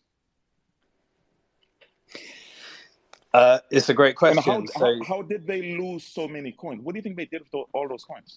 I can try to answer that, but I'll go to Simon first. Okay. Well, there's two possibilities. One is they just simply made trading losses, or certain hacks happened, or money was taken out in various other ways. Or it was invested in something. And I think that's where the investigator and the examiner does come in. We don't know is the real answer. And public information has not answered that question, and I think it's a key question. In Mr. Mashinsky's affidavit, he said there's an intercompany loan of $750 million US dollars to Celsius Mining LLC. Are you aware of that? Yeah. So the Series B investors, I think the majority of their money on public information was meant to go into the mining, and there was an intercompany loan around that. But it wasn't completed. But it wasn't completed yet. Series B was, Alex said he had the check around November 2021. I actually recall when he said, "Okay, we now have possession of the funds," but the loan was prior to that. Hey Otis, I can shed some light on this. I think just based on public information, just some thoughts. So there's two kind of factors here, right? So there's the money that was raised in the Series B. I think it was up to 600 million, and then there's also a really large borrow of Tether against Bitcoin So there was a lot of Bitcoin put up as collateral, right? And then there was a lot of USD borrowed. 97 million was lost on the Tether liquidated loan. That's not really my point, though. My point is that they borrowed against a lot of Bitcoin, correct? So, you're saying, sorry, Otis, you're saying that only resulted in a loss of 90 million. Is that what you're saying? I was gonna, move. I was gonna read you this next. 35,000 ETH lost through stake count. 439 million, is owed by equities first, and 50 million was lost in Badger DAO hack. 97 million was lost on the Tether liquidated loan. These are all from the Mashinsky declaration that was submitted in court. All this information is from the Mashinsky declaration, unless he's outright lying to the court. Was that declaration put forward in the court, though, Otis? I thought they withheld that declaration. I don't know if. I don't think that ever got put forward. Yeah, it wasn't. No, Kirkland. I think that was withheld. So I wouldn't put any weight in that. Honestly, Otis, I wouldn't refused to put it forward. I really think that Mashinsky's declaration. If these numbers Otis. I hear you. It would get. It has no weighting. It would get. But listen to what I'm saying. It would get worse if these numbers changed. Is what I'm saying. If these numbers change, I mean, that would make things just, look worse. But yeah, I agree. I saw that this is a tricky one. Submitted, and only one was submitted, and Mashinsky declaration was withheld. Whatever was submitted, I think we should go based on that. But I think you bring up some really good points, Otis. Like, I think these are really key questions for us all to somehow. This is the kind of stuff that I guess an investigator or an examiner needs to figure out. Is like, what happened with these? Yeah, they borrowed against some of our Bitcoin. Where did that dollar go? Where did those Tether go? And then what happened with the money from the equity round? Like, where did that go? And what's happening with these intercorporational loans, right? So these are key questions. I agree with you. I think they used most of the assets, in my opinion, to build out the Bitcoin mining facility, and it cost way more than they thought, and it took way longer than they thought. Makes sense. When Bitcoin is at 20, when you have 25 billion or 30 billion assets under management, to take 1.5 billion and build out a Bitcoin mining facility does not seem significant. And then you change the terms and conditions, as I laid out. Yeah. So but now, the challenge with this part is if that's what we did, and that absolutely has to be answered. Then this ties into the non-separation of client money and operational money. And so if you're making that type of investment, that would typically be a venture capital investment. So that ties into the security side. Now, in order to combine operational funds and client funds and invest in the investment strategy of Celsius, that's where you run into the banking regulations at that stage. So you've got all these regulatory challenges based upon how that is spent, and then you've got to figure out, what the actual source of those funds are, what the loss was, and how they did. And I think only an examiner is going to do this. And as a community, putting together bits of information that helps us get closer to that. But all of this has to come out in the end. The question is, how long does it take to figure all this stuff out, and what happens in the meantime to creditors? Wait a sec. Let Otis finish. Sorry, I just want to hear the rest of Otis's thoughts on this. Yeah. The original terms and conditions from February 1st, 2018, which was 2 months prior to the ICO. The ICO was in March 2018. In sum and substance, basically says, you give us our coins, you still hold them, we can rehypothecate, lend, but they're your coins. Sometime in the first half of 2021, that changed to where the new terms and conditions said, you transfer title and right and all ownership of these coins to us. You have no recourse. Could they use those terms of service to now take our Bitcoin, ETH, and USDC to invest in this Bitcoin mining facility, and there would be no criminal conduct? Again, I can't say as a lawyer, but I can talk about the type as of a geeky... lay person. None of us are lawyers. I'm a lay person too, and I think the linchpin here is the changing of the terms and conditions. In my opinion, they couldn't do this without changing those terms and conditions. And who the hell reads these things? Yeah. So changing the terms and conditions so that people can deposit funds, rehypothecate, would require a banking license. So the question would be, that would come to the next question. So if it is that Celsius owns our funds and they have full discretion on how to invest them, That's what it then says. then the terms and conditions would be in conflict with the licenses that they have, and so then you'll get regulatory enforcement at that stage, I think. And this is why I believe that Kirkland were going for payout to creditors, because it's such a small amount of money relative to the whole. If they can prove by paying out custody, if they can prove by paying out custody, then you've essentially got through this strategy, you've admitted that all of our money was Celsius's in the first place. In which case, it would then move to, but do they have the licenses to be able to spend the money that they're claiming was theirs? And did they record that on their balance sheet in the correct way in compliance with banking regulations? All right, Clancy, I do have a question for you. You said you had screenshot evidence of insider trading within the company, but you were going to send it to me, but I never got it. Do you still have those screenshots, and can you send them to me, please? Yeah, so I can quickly. I don't want to take away too much from the overall conversation, but I can No, definitely. I mean, I can that was no, a side note, yeah. no, I can definitely answer that for you. So, yeah, just to give some background on this, Dave, what I mentioned that to you. Essentially, what happened was I was sent screenshots from someone in the community literally right before I got on the call. So, I was jumping on a call, I believe, with Simon, and I was sent these screenshots from someone within the community like right before. So I literally just glanced at them, and basically I jumped the gun and read too much into what they were actually showing. So there was a conversation between someone in the community and basically somebody that used to how do you say this? Used to be in charge of buying and selling Cell token.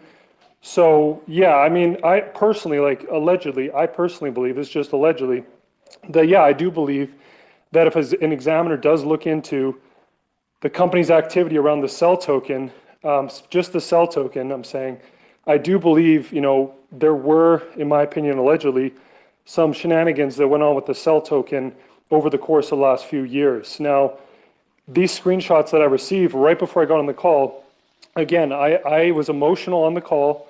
I got emotional. I said some things I shouldn't have said as far as jumping the gun on what was told to me. I was sent this from someone in the community. So again, I didn't read through it thoroughly enough and see that it was clear evidence. To me, it was screenshots.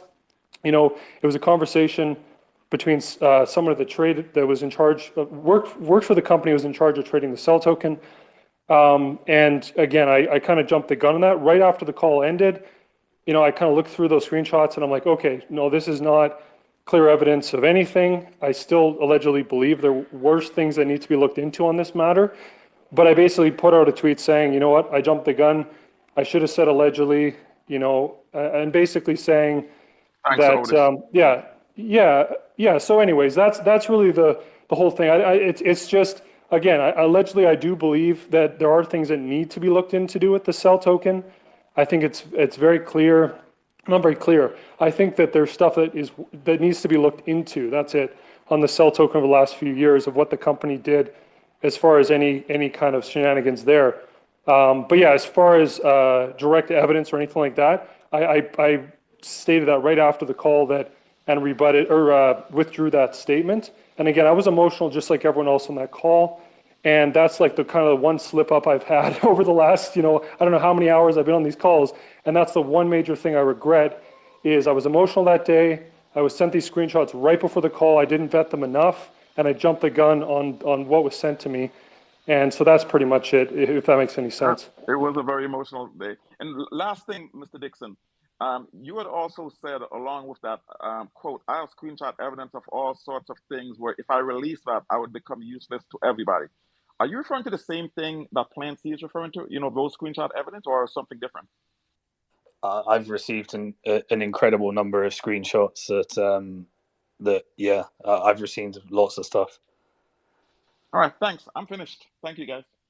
Thanks, If you Otis. guys have any questions for me, I'll take some, but I'm done. Hey, yeah, Otis, I've got one for you, Otis.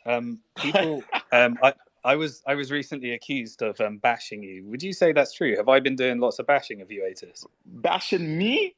Come on, Yeah. Mr. Dixon. I'm a big boy. You're a big boy. You can make the argument if you want to, but I've bashed you. But I don't think I've bashed you. I think I've I held bash you to you. account. Would you say I've been bashing you? No, bashing me how? Give me an example of you bashing me. No, I just wanted it for the record because we've got I think we've got a good relationship in terms of our accountability. For the record, this is recorded. Mr. Dixon has not bashed me. It's business. There's nothing personal here. I'm sure Mr. Dixon doesn't hate me personally. We're on different sides, of this, or we were, or is. I've not bashed him. I've simply held him to account. They are tough questions, and they should be asked tough questions. A lot of money is at stake here, billions of dollars, and I think everyone should be held to account, including myself. Awesome. Okay. Well, I do know as soon as anyone puts together a proposal, you're going to be in for a bashing, but we're not bashing each other. Yeah, Anthony and I, you put something together, and we got bashed. So, okay, awesome. It is what it is. Thanks, Otis. Yeah, you're welcome. Anyone else? Yeah, Otis, I got one for you. You were talking about the Alex Mashinsky declaration getting filed in Plan C, and maybe Thomas, you can jump in on this. Just posted in the Nest is the Stretto link to that declaration. It's document number 23 in the docket. I had heard that Kirkland and Ellis had, even though the statements were given and it was not that. Some people have said, yes, it's not been filed, but I'm looking at right there, official Stretto document. I just want to confirm right now, has it been officially filed with the court, or is it just a meaningless document that is not legally binding? I'll answer it this way. It has been filed with the court. It has not been accepted into evidence. And there's a difference. You can file something into court, but it's not accepted into evidence, for instance, as an exhibit. That's how I would answer that question. Okay, thanks. Is that what you're tracking as well, Thomas? Hey guys, my thoughts on like a declaration like that are, when you sign those declarations, you are signing them under penalty of perjury. It usually says it at the very bottom, so it needs to be truthful. Correct. But just note it's early in the case, and there's a difference between a factual misrepresentation and something that, actually it's not what I said in my declaration, but it wasn't like I wasn't trying to perjure myself. It ended up being a little different. So things do change from the first day declarations, but it's supposed to be, it is something that, you can be tried for perjury for signing those declarations. Okay, yeah, that's helpful because I know Otis is going off of a lot of numbers that are in that declaration. The loans group, we're going off of a lot of numbers that are also in that declaration. A lot of us are working on our Twitter bankruptcy law degrees. We're only one else taking bankruptcy classes right now. So, no, I appreciate the clarification. Thank you. Okay, awesome. We'll keep going as long as you guys have here. It's up to Simon and Thomas. Tell me if you guys have other things you need to do, or if the questions are feeling like they're getting repetitive here. But it seems like a lot of people do still have questions. Having said that, actually, I don't know, because we had Operation Recover Our Assets. Did we ever get to your question? I don't think you got to him. Just really quick though, guys, if anybody made a deposit or withdrawal between April and June, I've been trying to look into some chain analysis to see where those tokens are going. So DM me if you'd like to share your transaction hashes. It would help. Yeah, Plan C. Yeah, go ahead. The floor is yours. Go ahead. Yeah, how long can this case take? I mean, for creditors to see, any money back or any assets back. Thomas, do you have any thoughts? Yeah, I'm just stepping in the room. I'm just sitting with my wife, but she doesn't mind me being on the call. Generally, it's you 1 to 2 years for something like this. If someone buys the business, or if you get in a speedy one, you can talk 6 to 12 months, and that'd be from the petition date. But honestly, in the litigation for pre-petition activity, that can go on years and years and years. So like, So what if the market, what if Bitcoin, let's say Bitcoin just exploded in price, went to $60,000? In that case, I mean, would we get our funds back, or would all our money still stuck? that would be great. That's the Because that would Mount help Gox. recover. That's the Mount Gox situation, Yeah, isn't that's it? Mount Gox. So that, Well, and it still took forever. But that wasn't because of I mean, it is because of the bankruptcy, but Japanese insolvency law, or I should say, Japanese courts are very, very slow compared to this. This is not going to take that long. I mean, that's 8 years. Yeah, literally, like Mark Capellas went to prison, came out of prison. It's true. The hacker was arrested.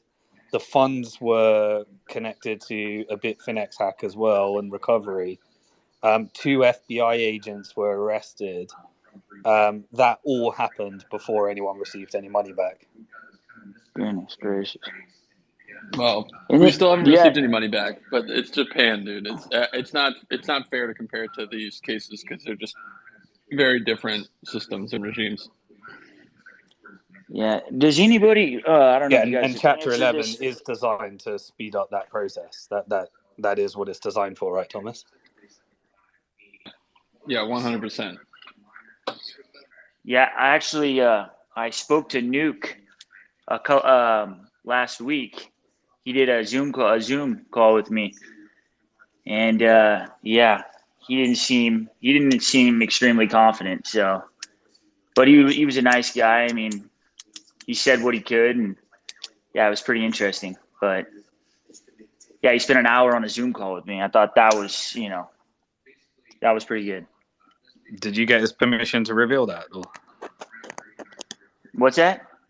Be a little bit careful. It's a sensitive situation. Just maybe get some counsel before you reveal information on that. Oh yeah, I'm not. He didn't reveal anything to me. He just, we just talked. That was it. Okay, yeah. I'm just saying, be sensitive with those types of bits of information. You might want to speak to legal advisors if you're going to be discussing it. Oh, okay. Just a little advice. I got you. I appreciate it. Does anybody know what's going on with Zach too from the AMAs? I just noticed all his Celsius affiliations on his Twitter and everything were taken down. Yeah, I don't think it's appropriate to discuss individuals like in that way. I think it's a personal stuff. So I think we'll avoid that. But anyways, yeah, we appreciate you coming up regardless. Did you have any other questions for Simon or Thomas?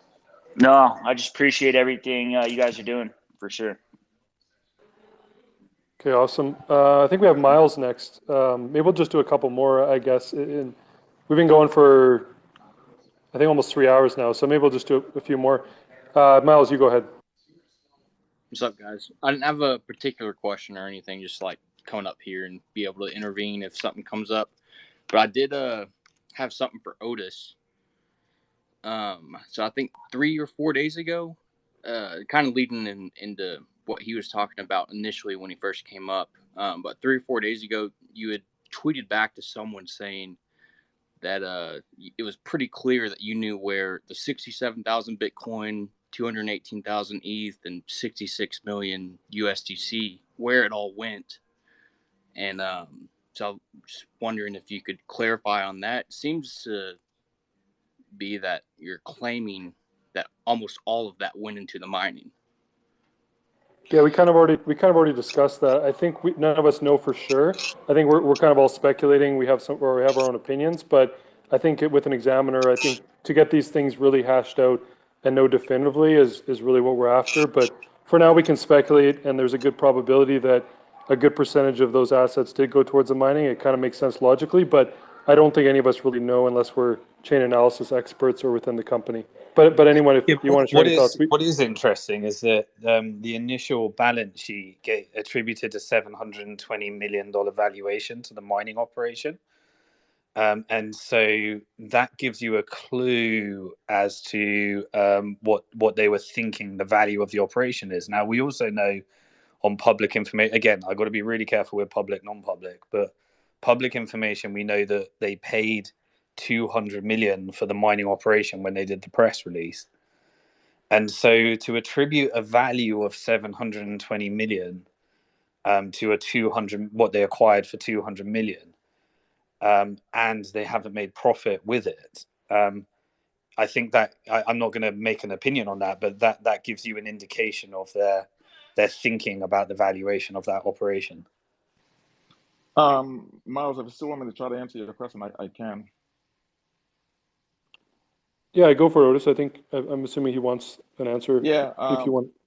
My opinion, based on all the public documents I've seen, based on all the AMAs that I've watched, and I've watched every one of them, and based on all the Twitter spaces that was held Tuesday night at 8 p.m., I believe a significant portion of that money went into investing in the Bitcoin mining facility.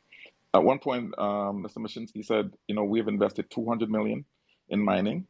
And then he came back, a couple months later and said, we invested another 300 million in mining. And he may have came back and said, we invested another 200 million. I don't recall the third time, but he came on quite a lot of AMAs and told us he has invested, hundreds of millions of dollars in mining. But now he's the biggest Bitcoin miner in North America. So when I saw those numbers and, I asked myself, okay, what did you do with 67,000 Bitcoin, 218 ETH, and basically 666 million USDC? Did you put them under your bed or did you eat them for dinner? Serious question. What did you do with so many Bitcoin? Did you lend one person 67,000 Bitcoin? I don't think so. So I think most of these assets were invested in the Bitcoin mining operation. And I believe also they ran way over budget. They didn't think it would cost this much, and they didn't think it would take this long.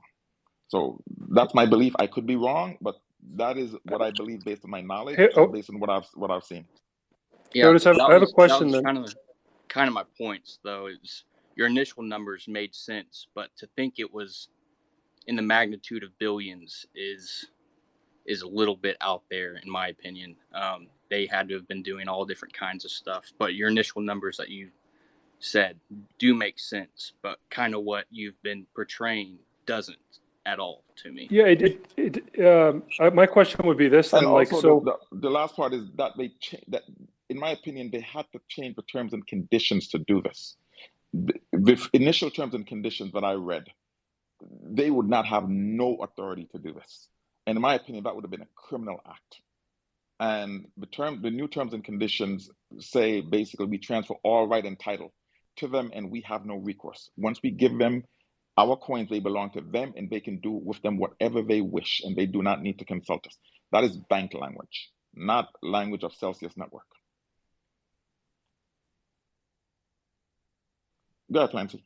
Well, I was going to say, like, that makes sense. Like, logically, it makes sense to change the terms of service so that you can use. And I mean, at one point, like you said, they had 30 billion in AUM, so they probably thought, okay, we can take a percentage of this, and if we get the rights to all these assets, we can use this to create other revenue streams, right? So that makes sense in theory. My question though is if they sold those Bitcoin directly, or if they borrowed against them, because if you're selling Bitcoin, you're exposing yourself to if the market goes up. I mean, I think they sold them directly from the Mashinsky affidavit. Wow, so that's taking pretty significant risk. They sold. Even in the Mashinsky affidavit, it says it. They sold Bitcoin to finance the mining operation. They sold assets. Yeah. I didn't know that. I didn't know that. Yeah, it's in the declaration. It's in my tweet.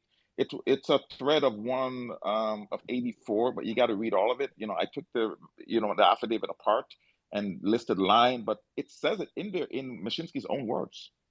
Yeah. Okay, well, that's really interesting. So they actually sold Bitcoin. So I mean, if you're saying they sold Bitcoin, or if that's what was stated by Alex, they sold Bitcoin. That is what is stated in there. 100%. That's what's stated. I read it. Yeah. No, I'm not disagreeing. I'm just saying, like, if assuming what Alex is saying is true, then they sold Bitcoin, right? So that's taking directional risk. How many times did Celsius state we take no directional risk?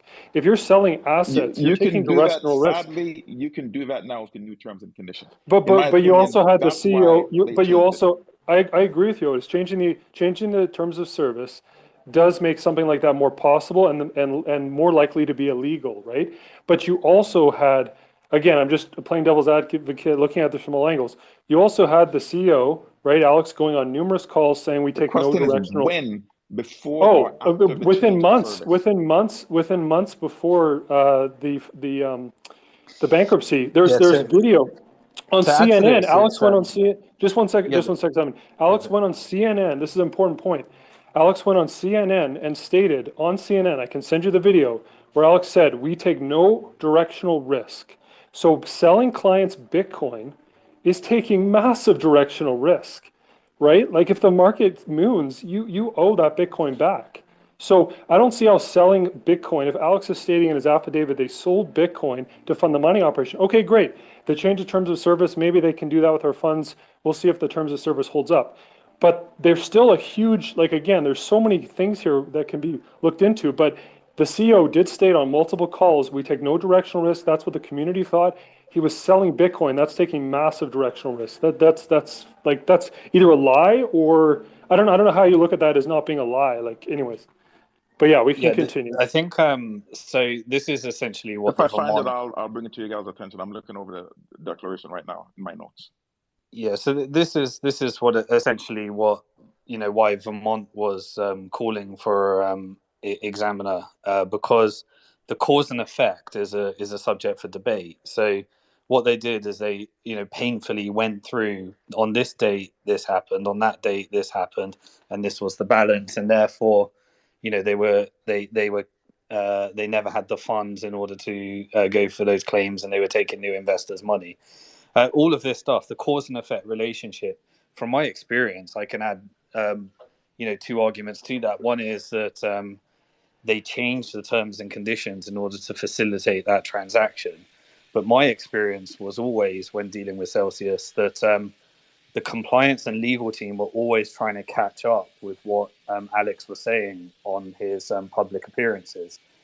And so they were having a nightmare listening to what he's saying, and then would change things and think, how do I add the correct disclaimers? How do we represent things in the correct way? And so that was always, whatever the cause and effect is, we could debate it, but it will come out in an inquiry, I think, or an investigation, because you could take that, okay, this is what happened on this date, and this is when CNBC happened.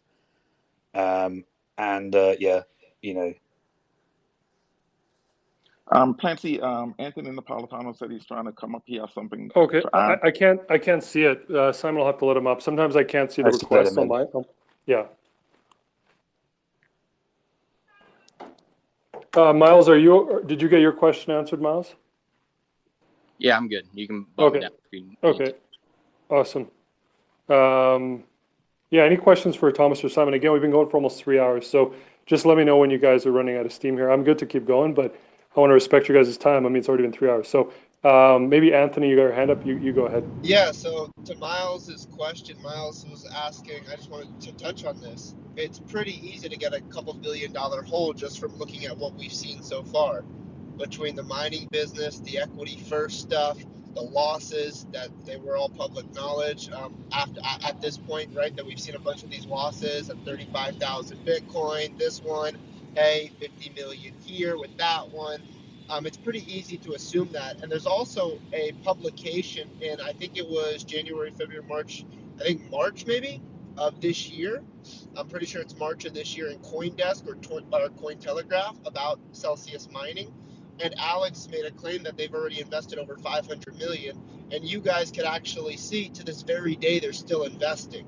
So it's very easy to assume that there's 700 to $1 billion in the hole on that. Just that alone, not even talking about the hundreds of millions that we can find in all the other places very easily just by them giving us that information, which they've already given us. So to have like a couple $1 billion hole, it's not like, oh, how did this happen? It's very much out there now. There's a lot of information that we've seen. And of course, we don't have the exact of every penny yet. But you can pretty much put it together. So Miles, to answer your question, yeah, Bitcoin mining is one aspect, which we would estimate 500 million to $1 billion probably invested just so far into that. And then you could find another 500 to 700 million in 2 seconds just with those losses. Yeah, those numbers are more fair to me. It was the 500 to 700 million range, definitely a fair number, but the kind of chalk up even half of the current hold to the Bitcoin mining, I don't think is. Yeah, remember the realistic. 1.2 billion included a 720 million valuation for the mining operation, so they attached their valuation to that. Yeah, that was my point. I was just going to make too. Isn't that accounted for though? That money that's been put into the mining operation. I mean, that's on the asset side of the column, and we're still missing $2 billion plus. So, I mean, isn't that already? That doesn't account for the losses of the. There's over $2 billion you could just find just from the stuff that we've seen. Just simple between the losses, the loan that they still have from Equities First, the Bitcoin mining business. That's $2 billion right there. Liquidated sell token loans that they lost money on. Exactly, and you can see the 100 million for the thing you guys just talked about with Tether. But we could go all day with all. You could find the whole. Like it's very easy to figure that, in my opinion. The money we know a majority of the money, and then you got to think about how was GK8 purchased. Of course, the same concept. But like Simon, I hear you talking as well as like, hey, it's illegal to do this with people's money and stuff like that. I don't know the ramifications of the bank law because, as you know, cryptocurrencies aren't securities at this point. They were considered more so property to the U.S. government while they were doing these activities. Nothing has changed yet. So they were probably able to act and do a lot of these things without legal recourse at this point in time. No, just to be clear, sorry, it's irrelevant whether the underlying asset. So this is the Orange Grove thing, right? It's irrelevant what the underlying asset is. If you pull together investors' money and invest it in strategies, whether it's venture capital or trading, that is a security, and it does require securities permission. If you want to do it without investors' permission, then that's banking. And so those things are clear whether it's crypto or not. But the only reason it's relevant is if you want to reopen Celsius or not. That's where it becomes relevant. The rest just becomes what are the consequences to the people that engaged in that activity. But if you want to reopen Celsius, then you have to demonstrate compliance in order to reopen it. Clancy, I do have the answer for you, by the way, when you're ready. Simon, I completely agree with what you just said. I was just saying I don't think they're going to get legal ramification because of how they did it and with the policies and procedures that they set up. And they're pretty strategic. I got to give them some credit to how strategic they were on their concept of what they were trying to do. But to reopen and move forward, I agree with the licensing aspect. And most of those licenses are pretty easy to get. I even have experience with a couple of them. I'm actually in the process of getting a BD right now that we're waiting to FINRA to approve. But I went through a few of these different things, but some of them aren't that crazy to get with the right group and the right people, as you know. So, but we're on the same page with that. I just want to make that point of like, there's billions of dollars. It's not like 500 million alone just went to the mining, and there's only a $500 million hole. We can find billions of dollars very easily. Yeah, honestly, I think this is a good place to end. Yeah, because we'll ask a few questions, but I really think we're so close to consensus now. The research has been done. The understanding of the value of mining is understood. The understanding of what it takes to reopen Celsius versus a new co with licenses. I just think through these spaces, even these conversations, we're so close to understanding the most optimum reorg that would actually get depositors whole using equity. I just want to read something and put it on the record in closing that Clancy asked me earlier, and it's about what they did with our coins, and it's from the Mashinsky Declaration. Can I read it, Clancy? Oh yeah, go for it, Otis. And yeah, this is page 5, paragraph 13 of the Mashinsky Declaration, and it says some of Celsius crypto assets have been pledged in support of borrowings or sold to generate cash used to acquire Bitcoin mining equipment and the GK8 storage business. So that tells you they sold some of our crypto assets. That's what I was referring to, Clancy. Yeah, and I'm not disputing that. Sorry, I got a bit of an echo here. I'm Everybody just has their going to mic turn off off. someone's mic. Yeah, I'll turn off the mics. Yeah, I'm not disputing that happened. I mean, if that's what was stated, then that's most likely what occurred. My question is, it really contradicts the statements of the CEO on multiple live calls, streams with the community, always stating that they didn't take directional risk. I mean, that was stated for over the course of years, and I mean, clearly they were taking directional risk. So if they were transparent about the directional risk that they were taking, I'm assuming a large percentage of people would have taken their assets off the app. So yeah, it's deceitful at best, I would argue, in my opinion, anyways. But yeah, if they get away with it through the terms of service and some legal loophole, then good for them. I guess they won the game. They beat us all, if that's what happens. But yeah, we'll probably wrap it up here. I appreciate everyone's time. Obviously, Simon was on here for 3 hours, so that's a big thing for the community to be doing these sorts of calls, taking all the questions. We took every question today, so yeah, we'll be doing another one of these. Just gonna mute someone here real quick. We'll be doing another one of these next Friday, so same time. For the time being, it'll be noon Eastern. We'll be doing these every Friday, live on Twitter. And yeah, just bring any questions you have. And over the coming weeks, hopefully we'll get more clarity as a community, and we can kind of start to form more actual actionable things that we can do as a group, and stop kind of the infighting. I think that'll be the best for everyone. So thanks, Otis. Thanks, Anthony. Thanks, Miles. Thanks, everyone that joined. Really appreciate you guys being here. I think as a community, this is useful. I think it helps people that are just, because this is a waiting game, and I think we all, these calls do help, because we're essentially, a lot of us are just waiting around wondering what's going to happen. So at least from a sanity standpoint, I think these calls do a lot. Simon, did you want to close with any statements before we wrap up? Yeah, just echo the sentiment. I think we're getting closer to consensus, and the closer we can get to consensus on a unified recovery plan that everyone can get behind, the more likely we are to get a reorg. And I still believe, I could be wrong, but I still believe that a reorg is going to get a better result for people than just moving into liquidation. So onwards and upwards. Thank you, everybody. All right, guys, enjoy the rest of your day, wherever you are, evening, wherever you are. Have a great one. Take care, guys.